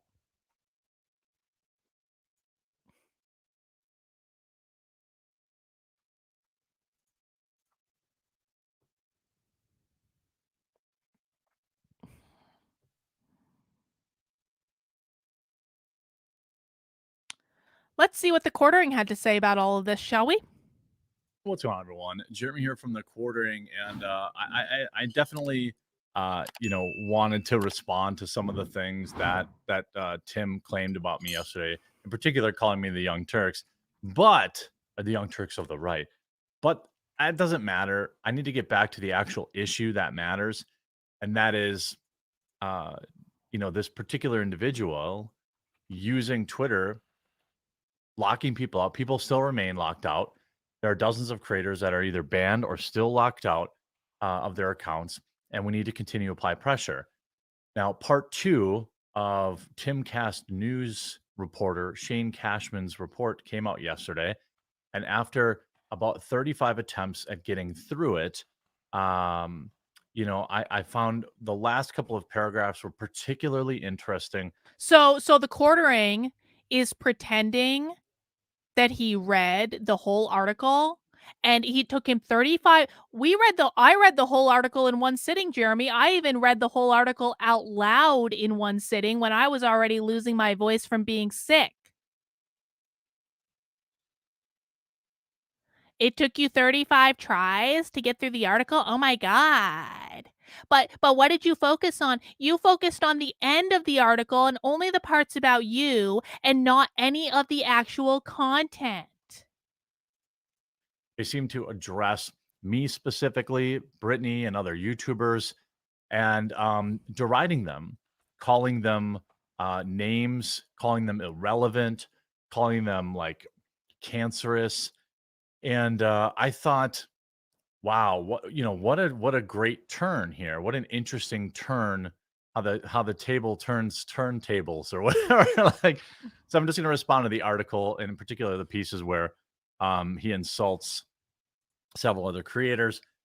The idea that Tim has not read this is absurd. Of course, he read this. Tim has not and I read will prove this. it to you. There are pieces of information that only Tim Pool knew about me that are in this article.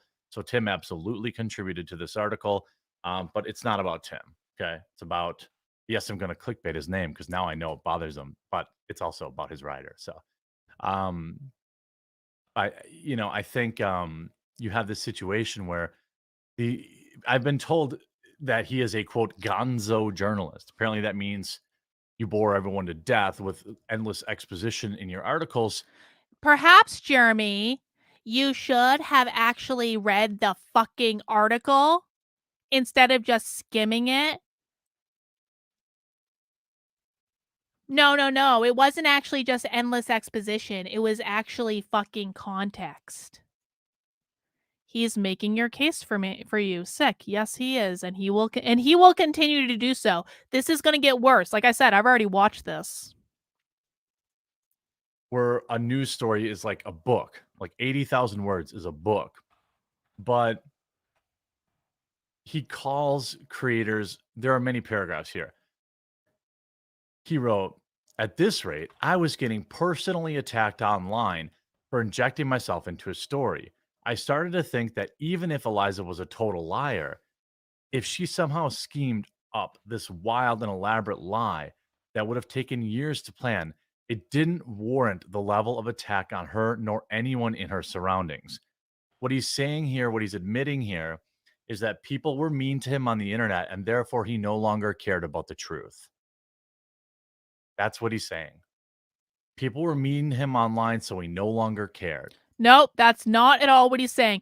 Jeremy, the quartering is basically saying that Shane Cashman is just writing whatever Eliza Blue wants him to write. And why is the quartering say that? Because this article says that Eliza was telling the truth.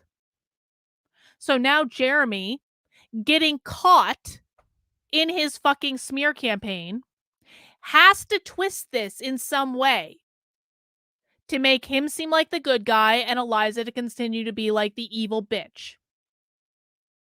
And of course, Shane Cashman has to get painted as evil as well because he's sticking up for Eliza. How dare he? How dare Shane Cashman expose these absolute fucking grifters for the pieces of shit that they are?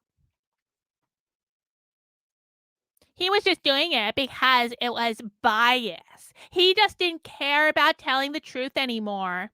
That's why he says Eliza's telling the truth in so many words. And he doubles and triples down on that. So if you don't believe me yet, I will continue. This is when I started to realize that a lot of people making the most noise about her story were truly the useful idiots. They became tools of destruction rooted in absolute ignorance and disguised as moral authority. So again, he's talking about the YouTubers and the people on Twitter, I suppose, who are covering this. He continues, there was that sense of doom again. He really wants you to know how he's struggling to write this while he stayed in her house. You know, if anybody's seen the videos about what it's like to hang out with her, you know, there's one that leaked out yesterday, probably had a little bit of fun. But I'm sorry, staying with her parents, not her, to be fair. And also, I'm not saying they hooked up. I'm just, I'm not. He's married, I'm sure, happily. Anyway, there was a sense of doom again, the sense of modern war, which is always grand and sweeping and not always as grand and sweeping as Hollywood. It starts as a sea planet, blah, blah, blah, blah, blah, don't care. This very criticism could be levied at me too. I have been under relentless and ruthless attack on Twitter. Oh, he's more about woe is me for merely reporting on the story. But I'm showing you all my flaws, all my concerns. I'm human. I'm naturally switched between objectivity and subjectivity, a toggle between reason and doom, hope and despair. So what he's saying is I'm no longer unbiased because people were mean to me online. So again, he doubled down on saying like, well, I no longer really care about the truth, right? Here we go too. Now here's where, again, he gets particularly personal about the YouTubers covering this, the people involved in it, the people commenting on it. He calls them leeches and all sorts of things like that. We have encountered a gang of leeches here to suck at the skin of the machine that they can't fully comprehend the full scope of because they are so lost in their own narcissism. Or perhaps even worse, they are conscious of a symbiosis between them and the destruction orgy. Carrying torches and pitchforks and masquerading through the internet are perpetual trauma machine. Oh, he said the name. He said the name. These people, he's talking about, well, me and anybody else covering it or anybody else involved, are digital cannibals. They care more about their names getting lumped into stories the same way tumors grow. They worship fame. Now, I will point out, I can only speak, he's clearly, not talking about me specifically here, but anybody covering it. Shane Cashman has never spoken to me. He did not respond to a very normal DM I sent him a week ago. We've never spoken on the phone. He doesn't know me. He doesn't know a thing about me. I'm sure he also does not know a thing about the people he's calling tumors, leeches, cannibals, useful idiots, dumb, blinded by narcissism. These are the things that he has said about you, the viewer, if you can care about this, me, a creator, and everyone else who's covering this. And now the mask fully drops. I realized at this point it wasn't even worth it to seek quotes from these people because they merely exist in the distant margins. Yes, Jeremy, or deserve to exist in the distant margins. Hopefully you will slink back there sooner or later. No, it's because he learned the truth. It's all about, yes, exactly. It's all about Jeremy. It's not about her sexual abuse. It's all about Jeremy. It's all about the quartering, because that is the only part that he skipped to.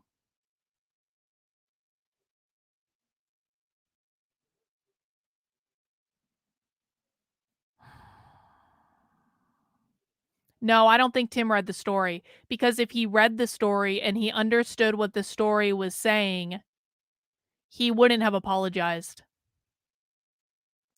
I have had multiple people come and tell me that Shane Cashman's work is like impeccable and that he is someone to be trusted. And I've read a lot of his work and I believe them. I trust him far more than I trust any other person in this scenario. He is probably the only person that could tell this story. I don't think Tim read it. I don't think he read it. Of the entire story. But in their narcissism, they see themselves at the center of the story. Again, he's never spoken to anybody. He doesn't know me. He doesn't know you. He doesn't know any of the other creators who are covering this. These content creators, now he's talking about me specifically and other YouTubers, who live stream for hours and hours every day about her, had already said everything they had to say. They will probably read this and continue to speak out of both sides of their mouth. And here we go. Saying they don't want a war. That's a direct quote from me. The only way he could have known this is if Tim Pool showed him my direct messages. That's not true. That's not true. The quartering tweeted his direct messages. He tweeted a screenshot before this article was published. The quartering tweeted out his own direct messages before this article was ever published. He probably doesn't remember. Maybe he was drinking when he did it, because sometimes, Jeremy, when people are drinking and people are on drugs, they don't know what they're doing. It kind of seems like Eliza was on drugs when she was in that video, which I always thought that she was on drugs when I saw it. I just didn't say anything because that's kind of a shitty thing to say.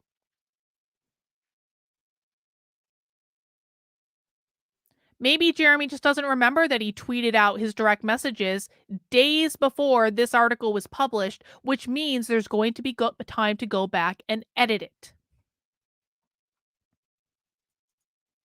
The only way he could have known this at the time he wrote this was if Tim told him. So Tim absolutely had a hand in this writing. Absolutely. Okay. No, so he didn't. For a guy that doesn't care Tim didn't about read the having article. this person on twice, who's totally irrelevant, even though they were on your show twice, irrelevant enough to be on your show twice, videos of her partying with your crew. You send out a journalist on site, pay thousands of dollars in travel and all this stuff. 80,000 words. None of it, all of this to say that she's irrelevant, right? On top of that, you know, I find it pretty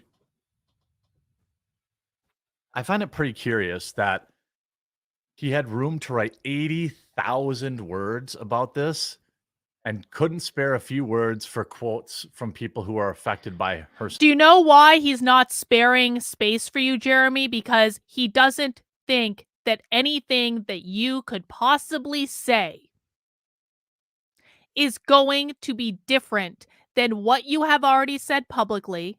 You have nothing additional to add to the situation, and he has already seen enough evidence that nothing you say is going to change what he writes, and probably was feeling a little disgusted with the entire situation to begin with, just like I was feeling disgusted and my audience was feeling disgusted even reading what happened.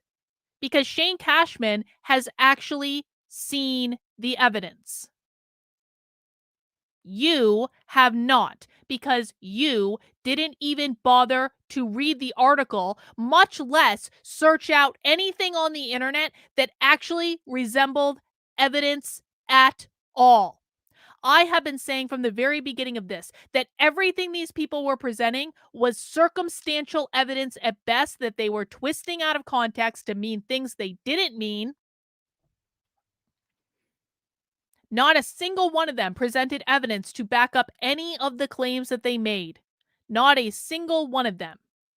So why would Shane Cashman waste any of his time or energy at all speaking to you? Why would he waste any space at all speaking to you morons who have been engaging in a smear campaign and a cancel mob for weeks over someone who was trafficked in the fucking video that you are all so fucking upset about?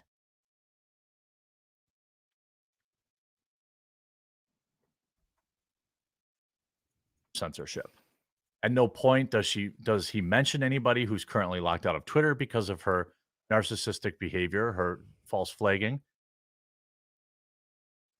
He's in on it. He's not unbiased at all. Maybe he never was. Maybe that's not what he claims to be. Maybe that's not who he is. Maybe he just writes opinion pieces, and that could be what this is. Clearly, it's an opinion piece. No, Jeremy, what you do is opinion pieces. What you have been doing for weeks have been opinion pieces. He has actually seen evidence. He has done research. He has looked into details. He has looked at Eliza Blue's fucking hospital bill. He has talked to her parents. He has talked to people who were involved. Unlike you, who went and said, the Daily Beast has exposed Eliza Blue and her friends are turning their back on her. And then it comes to find out that this person, the friend that was quoted in the Daily Beast article, knew Eliza Blue for like 5 minutes and wasn't even really friends with her anyway, which is exactly what I said was happening. Shane Cashman's not the problem here, Jeremy. You are. He's talking about me right here when he says saying they don't want war, but also insidiously antagonizing the audience to believe that they have a firm handle on the whole situation. And here's where he said, and this is no shade at their audience. Yeah, guys, don't get mad. Shane, you're just too stupid. You are too fucking stupid. You are too fucking stupid. All of you that were engaging in that cancel mob, if you don't own up to your fucking mistakes, it is because you are too fucking stupid. I am sorry. I'm no longer going to coddle people on the internet over this bullshit. Adults own up to when they are wrong. By the way, adults don't join a cancel mob in the fucking first place. And if you're joining a cancel mob over circumstantial evidence at absolute best, then you are fucking stupid. I'll say it. Bots. Shane Cashman's got it all figured out, though, after spending a day with this woman. And after not speaking to anybody. Well, I guess Tim Pooley talked to. But the audience most likely has real jobs and doesn't have time to spend sitting in front of a computer digging into the story as much as we all have in various ways. So yeah, guys, you're just too stupid. Yes. You included, Jeremy. We all have been right and wrong throughout the year, certainly. But these content creators, as of this exact moment, have tripped all over their lynch mob brain as they perform pseudo-intellectual pole dances on their webcams. And now, as I started to look deeper into the entire smear campaign, which seemed to initially be rooted in genuine concerns, it made me sense Thank you, that Lady these people Feline. I were appreciate screaming it. to be heard. Everyone's just doing it for clout. He's literally just doing the 75,000 word version of it's a PR firm. I take, look, No, he's entitled to his opinion. Do you know how I know that the quartering didn't even bother to read the article? Because he just said, this is just the 75,000 word version of it's a PR firm. It's not that at all. If you actually read the article, it is not that at all in any way. He didn't even bother to read the article. You know what I'm going to bet? Someone else maybe looked at it for him and he skimmed the parts that he was looking for stuff about him. Here's what happened. Jeremy skimmed the article and said, this is too long. Oh my god. Say Cashman, why would he write so much? There's so many words and there are some big words too. Oh my god, this is too much. And then he scanned the article until he found the part that was about him. And that's what he's doing right now. Didn't bother to read any of it. After how many hours has Jeremy spent making video after video after video after video after video after video after video after video after video after video about Eliza for fucking weeks? How many hours has he spent making those fucking videos that he didn't really bother to research either? To shill his fucking coffee. But he can't take... I took over an hour to read that entire article out loud. You can't take an hour of your time to read the article, and it probably would have taken much less time if you were just reading it to yourself. You can't take a little bit of time to read an article about the smear campaign that you've been spreading for weeks just to make sure that no mistakes were made. Because, you know, Jeremy, if you actually had any credibility at all, you would really not want to make mistakes when it comes to fucking human trafficking.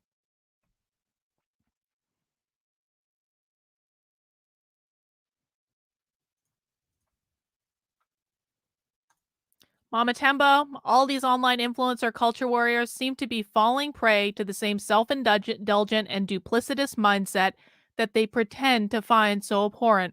They're absolutely vile. I agree, Mama. I agree. I got another super chat coming in. It just takes a second sometimes from Patrice. Glad to see you tonight, chat. Keep up the good work, Carlin. Thank you, Patrice. It's good to see you. I hope you're doing well. He may, believe everything. I believe that there are certainly things that probably happened to Eliza that are not good and not okay. But I'm not exactly sure why he took 9 paragraphs to dunk on creators, call us stupid and cancerous, call our viewers. Possibly because in the article, he says that the reason that the World Star video was pulled down is because she was trafficked in the fucking video. And he has looked at this situation just like I've looked at this situation and have become completely disgusted with all of you. That's why he ragged on you in this article. That's why. We're stupid, too dumb to understand. For my part, like, I don't want you to I don't want you to interact with Shane Cashman ever. I don't want you to go and give him a piece of your mind because that will only prove his weird, warped perception of me.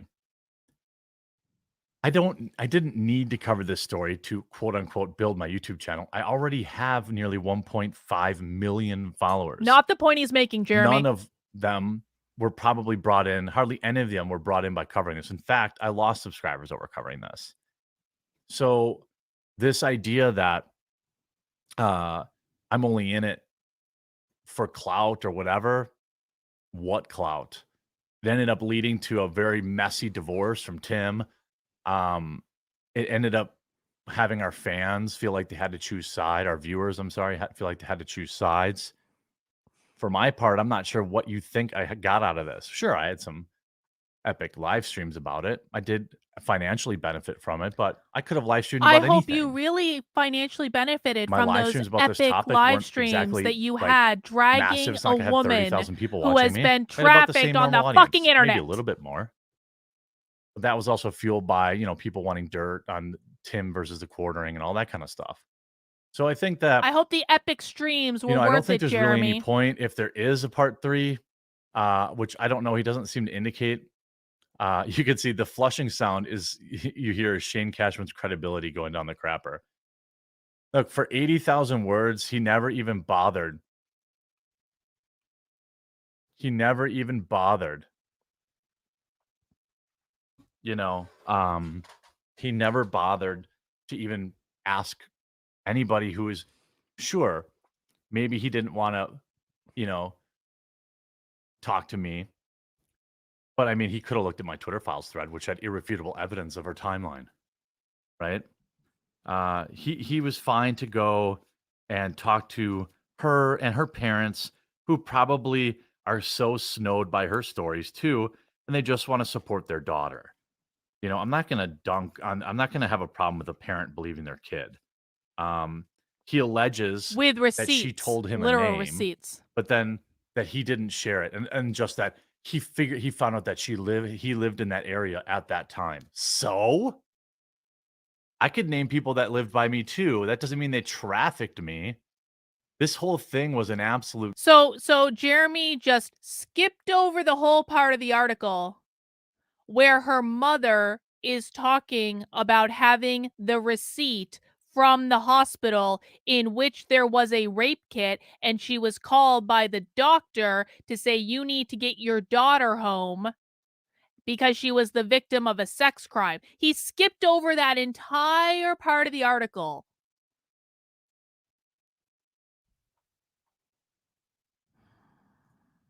Joke. And Timcast news credibility. Thank you, Wyo. I don't know. I was told the Shane Cashman guy was an animal and he was going to get to the bottom of it. He but did. After all this, he's just really simping for her. It's pretty sad. Hope you enjoyed this video though. If you did, make sure you leave a like on it. If you haven't yet, buy please my do subscribe down coffee. below. Can you buy my coffee I'm pushing now? hard Please buy my for coffee. 1.5 Did you million know I sell by coffee? April. Oh my God, can you buy I'm some very close. coffee? I'm I've got some only, gift boxes. what, You can buy my coffee. 900 Please buy my subscribers away from coffee. the next from 1.48.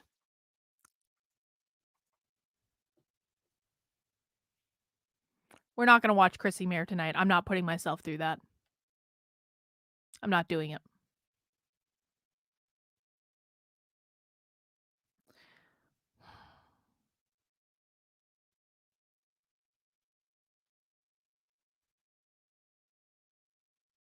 I have never told people who to support and who not to support. And I never would. It's your money. It is your time. How you spend your money and your time and your energy is none of my business at all. I don't care.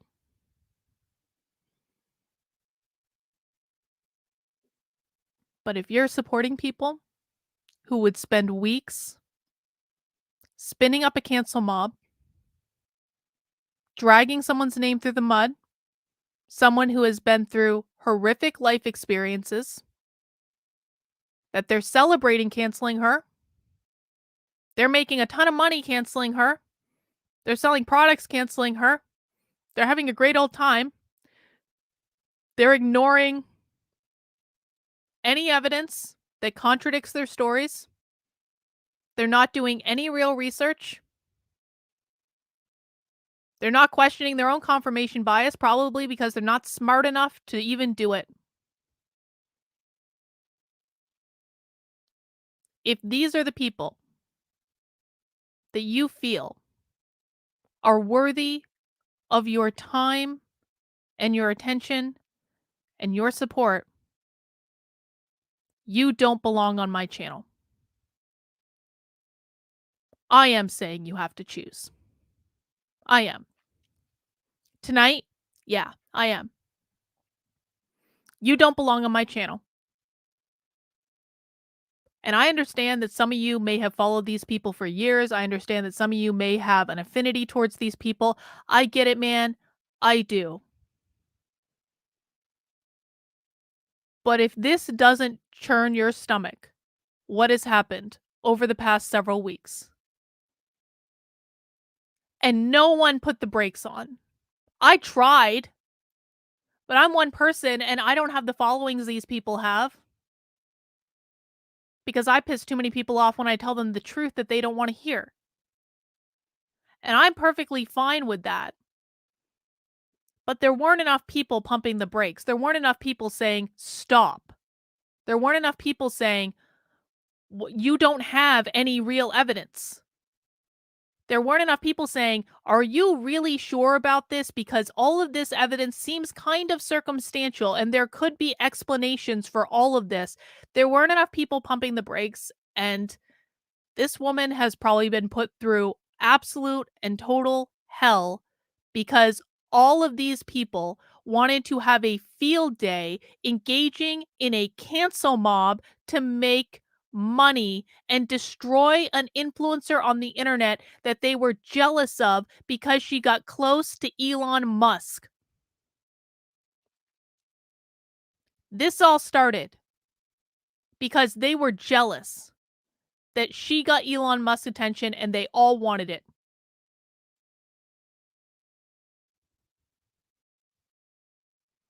If you support them after this, you don't fucking belong on my channel. Get the fuck out. And I don't care if I lose thousands. I don't care if I lose tens of thousands. I don't care. Go away. Because I have my supporters. They may not be as many as Jeremy has or Blair White has or any of that. But my supporters have more disposable income than their supporters do. That's just a fact. Because I attract better quality people. And I have a certain level of fucking standard. Now, I'm willing to bring people along. I'm willing to teach people. I'm willing to help people learn. I'm willing to like, I'm not saying that, like, you know, I have all different types of supporters. I have all different types of followers. And if you want to come here and be a part of this community and learn and, you know, hang out with people who are actually hinged into reality, then welcome, man. I'm glad you're here. But I'm not going to have people who are supporting bullshit like this. I left the left because I abhor this bullshit. This is the worst cancellation I've ever seen. This is bad. Eliza will never fully recover from this. Her whole life, for the rest of her life, there will be people who throw this in her face. Every single day that that woman posts anything online anywhere, it will get thrown in her face. She is never going to be able to escape this after what they've done. And they did it for no good reason. For no good reason at all.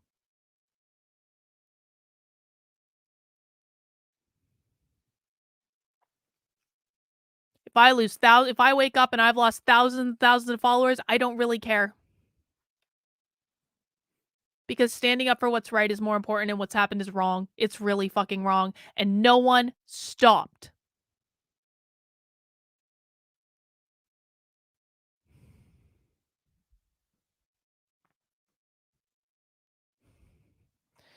No, I would never make anyone choose between me and James Lindsay. And even if even if I said I made you choose, I would probably say that James Lindsay would be the better choice.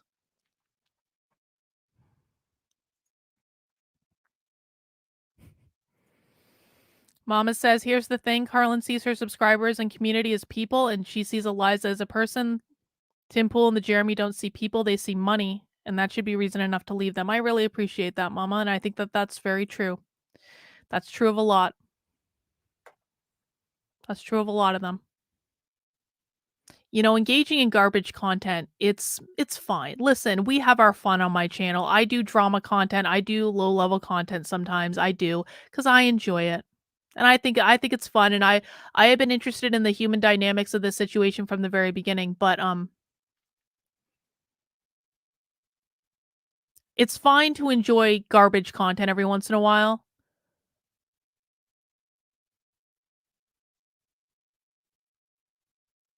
But I just really hope everyone understands that there are different levels of creators, and there are people who thrive on garbage content and are garbage human beings. They are the lowest of the low, they are toxic, and all they want is to drag you down with them. This is why we're coming up on 2 years ago, almost 2 years, it'll be 2 years in June of 2021. In June 2021, I made a decision that I didn't wanna be involved in the content creator space at all. Not at all, because I saw it for what it was, and I understood that not everyone could see it the way I saw it, but I went through the worst cancellation of my life, and I saw it for what it was, and the reason that I was able to see this thing with Eliza clearer than a lot of other people is I have been through it. I didn't go through the same thing she did. The cancellation I went through was horrific and bad and lasted about 3 weeks. It was really fucking bad, but it wasn't as bad as what Eliza's gone through. So I've been through this. I've seen this pattern before. So I knew what it was. I knew what it was as soon as it started.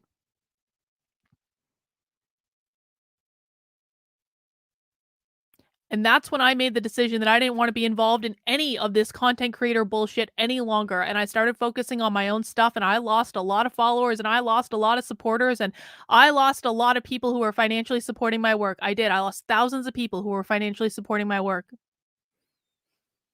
And there were times that it was really hard. I had to do a lot of consulting and stuff on the side that you guys never knew about to be able to pay my bills because I couldn't make it work with the amount of people that I lost, but I knew it was the right fucking decision because I knew these people were garbage fucking human beings that would never do the right thing.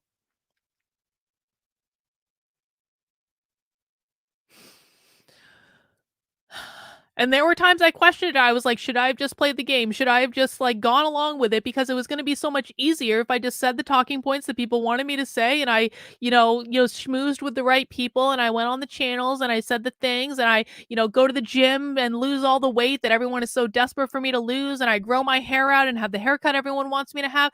Would it have been easier for me to play the game? Yeah, it would have been easier for me to play the game. But I'm really glad I didn't. And it was the right decision.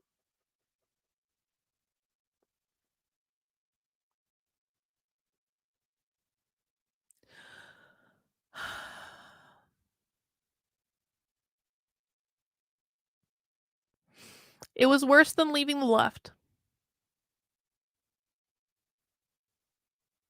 It was worse than leaving the left. Significantly worse. That's how bad it got for me. But ultimately, I look back at it now and something like this happens, and I know it was exactly the right decision because I couldn't have survived in that sort of space. I couldn't have been the person I wanted to be. I couldn't have made the type of content that I wanted to make.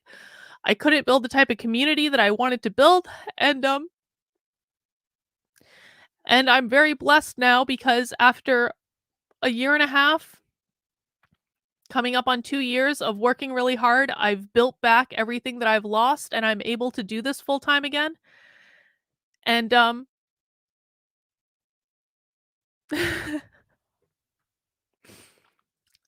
Murphy's Pool, when my wife saw this Substack subscription and super chats on our credit card, I had to convince her you weren't an OnlyFans girl.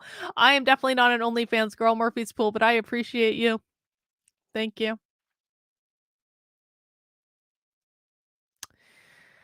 That's an artist. This one, no, that one, the splat you got right there. That's an artist named Create. KRE, the number 8. I forget the name of it, and that's why there's a K on the vest. Is his name is Create, but I got it because I liked that it stood for Carlin too. I have a lot of his artwork. I have a couple of originals of his. that are I love his art. He's really inspirational.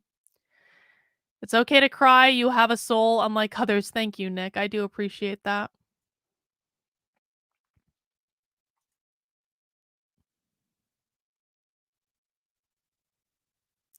Doing the right thing is not always the easy thing. In fact, it's rarely the easy thing.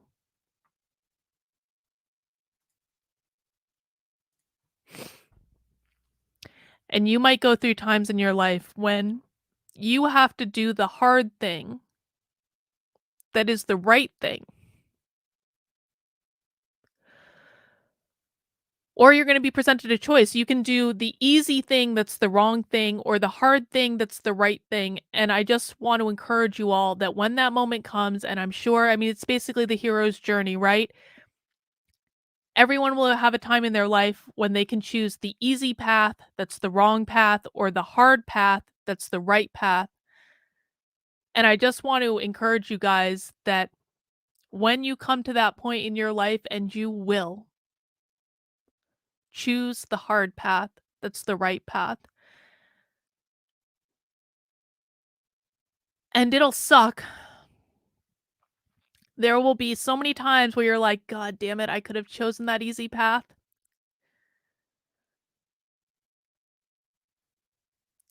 But there will reach a point when you complete your hero's journey where you look back and you know that you made the right decision and that you would be in a completely different position if you had made the wrong decision, and that every single hardship that you experienced on that journey was worth it. And when you're going through the rough times, trust me, it gets rough.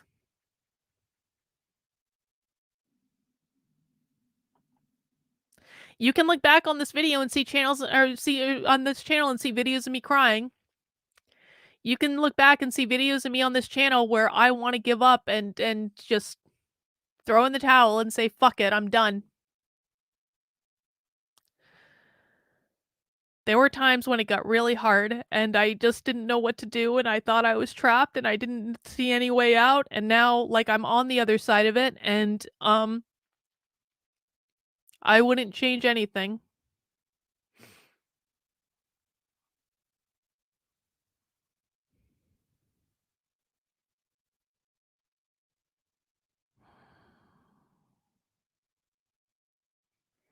Because I wouldn't have been able to look myself in the mirror if I chose the wrong path that was the easy path. I would be a grifter shill just like all of these people.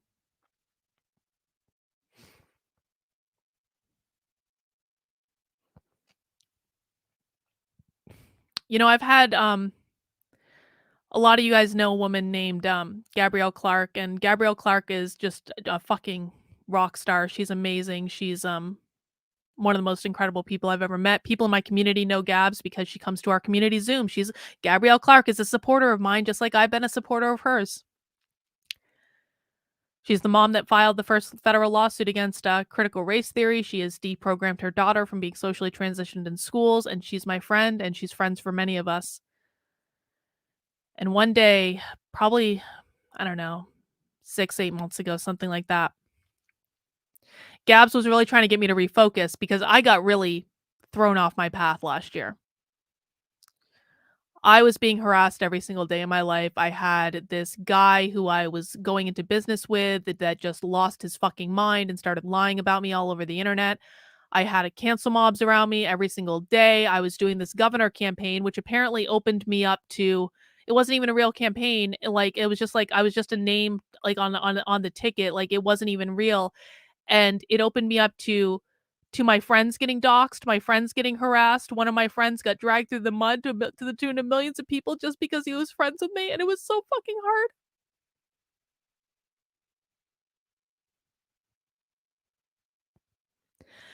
And so as this was all going on, um, Gabs was really trying to get me to refocus because she's like, "Carlin, you need to focus. You have real work to do. You can't be fucking engaging in this bullshit all day, every day. You have real work to do." And she said to me that, what you're doing is not for people now. It's for people 25 years from now. It's for people 50 years from now. It's for people in the future. It's not for people right now. People aren't going to be able to appreciate what you're doing right now because they don't see the end of the road, but you see the end of the road and I see the end of the road and we know where this is going. And we know that we can only get there if people like us step up and do the things that need to be done because no one else is fucking doing it. And that's the truth. No one else is fucking doing the type of thing that I'm doing.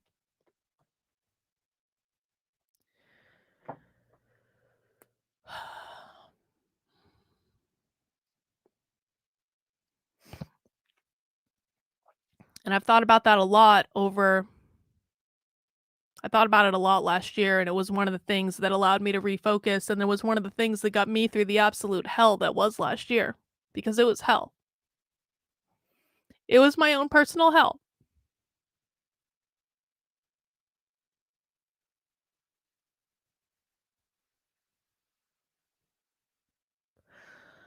But I did mushrooms about a month ago. Yeah, I'm admitting that on the internet, whatever. I don't really care. I've already talked about doing ayahuasca on the internet multiple times.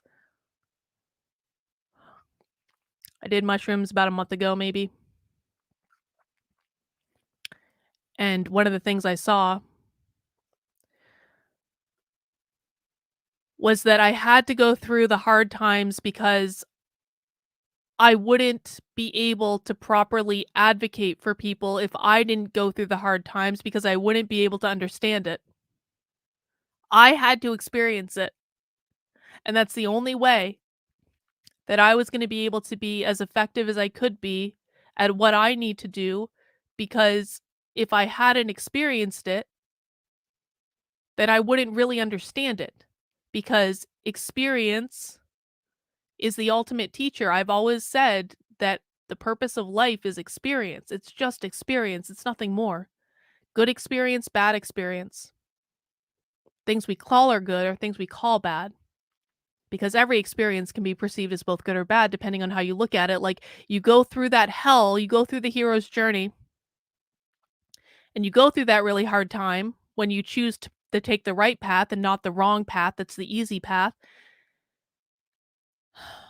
So you choose the right path and you're going to go through struggles, and those struggles have a purpose because it's turning you into the person that you need to be to do the things that you need to do. And if you don't go through those struggles, if you choose the easy path that's the wrong path, you will not be able to do the things that you need to do. Experience is the only way that we can learn sometimes to really understand things. You don't truly understand the experience of cancellation until you've been canceled. And I'm not one of these people that say that cancellation is just about losing your bank account or you losing your YouTube channel or whatever the fuck. It's not about that. If you have never had a mob of thousands of people come after you, you don't understand what cancellation is. Because social cancellation and social ostracization is just as bad as losing your PayPal account. It really is. Andrew, Carlin, you're so great and wholesome. Do any other women like you even exist? I've been single for 10 years and I'm having a hard time searching. Yeah, women like me exist. A lot of women like me exist. And Andrew, you know what? They're probably looking for men like you. Don't ever give up on finding someone. You know what? Actually, you know what? Actually, you don't give up on finding someone. And I'll tell you why I say that. The minute that I met my husband was the minute that I gave up on finding someone. I was dating a guy and I loved him. I really did. He was and looking back, I'm thinking about the guy I was dating. I'm like, you loved him, really? Like that was a dumb fucking choice. People make dumb choices when they're in their 20s, right? But this guy cheated on me and I was heartbroken and I was like, fuck it. I'm done. This is, by the way, when everyone thought I was dating someone in prison. No, I didn't. Like, if you don't know the story, you don't worry about it, but, like, there's this rumor on the internet that I was, like, dating someone in prison. No, I was bantering, like, I had a friend that went to prison for a crime he didn't commit, and, we played and bantered, like, we had dated in college, and we played and bantered together and, all this stuff, but, no, I was actually dating other people the entire time he was in prison, and, so there's this guy that I was really in love with, he cheated on me, and I was really heartbroken about it, and I was like, "Fuck it, I'm done. I just don't care anymore." And the minute that I stopped caring is the minute that I met my husband. And do you know where my husband showed up? I was moving to the house I live in now, actually, whether we live in now. And my husband was my mover. And he showed up 2 hours late and fucking hungover, and I could smell alcohol on his breath. And,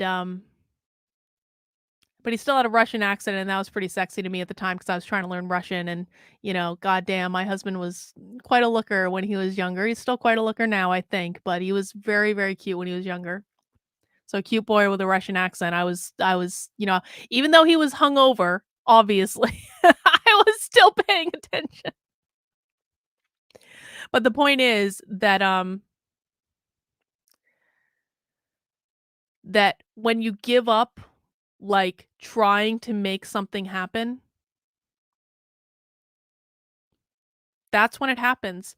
When you detach from, "I need to find a girlfriend, I need to find a boyfriend, I need to find a husband, I need to find a wife, I need to get married, I need to have kids, I need all these things right now." When you just say, "You know what, man? Fuck it. I'm just done. I'm gonna stop trying. I don't care anymore." That's when it all happens. So, yeah, I think there's the right girl out there for you, and I'm sure she's waiting for you, and she's looking for you, and you're probably looking for her, so just relax and do the things you wanna do, and don't go online dating. Come on, online dating sucks. Online dating is the worst thing that has ever been invented in your life, in my life, in all of our lives. No, like, go do things that you like and meet people doing things that you like, and the girl will show up, and just stop worrying about it. Which I understand sounds easier said than done when you're, like, in your position. You're like, "No, I want it to happen now." Okay, I get it, but, that's life doesn't always work the way we want it to. Yes, meet wholesome women. I was not, well, I'm not exactly wholesome. I have moments of being wholesome, I guess. Alright, guys, well, it's 2 a.m. and I've been talking a lot, and, I appreciate everyone that was here, that saw this for what it was, that see what's happening. And I hope that everyone learns,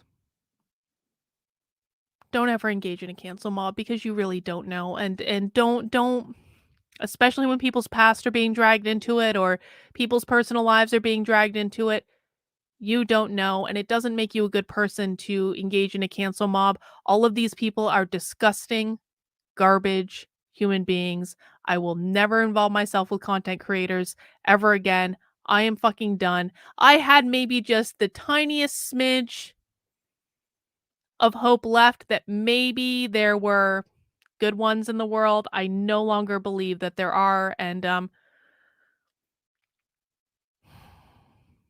I'm sorry if anyone's bubbles were burst. I really am. I'm sorry. I know what it's like to kind of, like, I won't say idolize, but like someone and listen to their content and enjoy their content and appreciate their content, and then they let you down, and they let you down in a big fucking way, and it's disillusioning.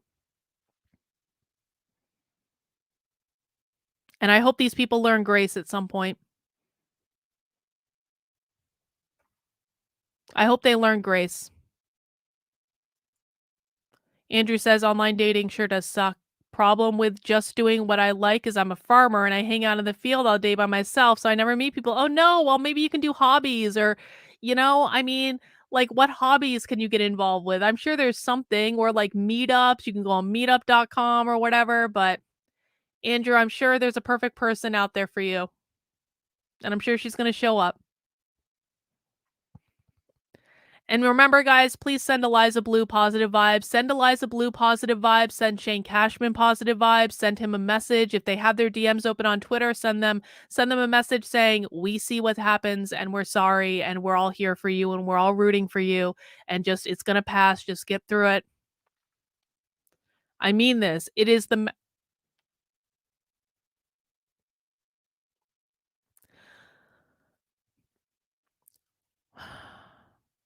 When I wanted to quit, it was my community that lifted me up, and it was my community that got me through it, and I'm really grateful that they did. And I was laying in bed for about a week, and I couldn't get out of bed for about a week when I really hit my rock bottom. And my community rallied around me, and they got me out of bed. The messages really mean something. So I hope everyone sends them some positive energy.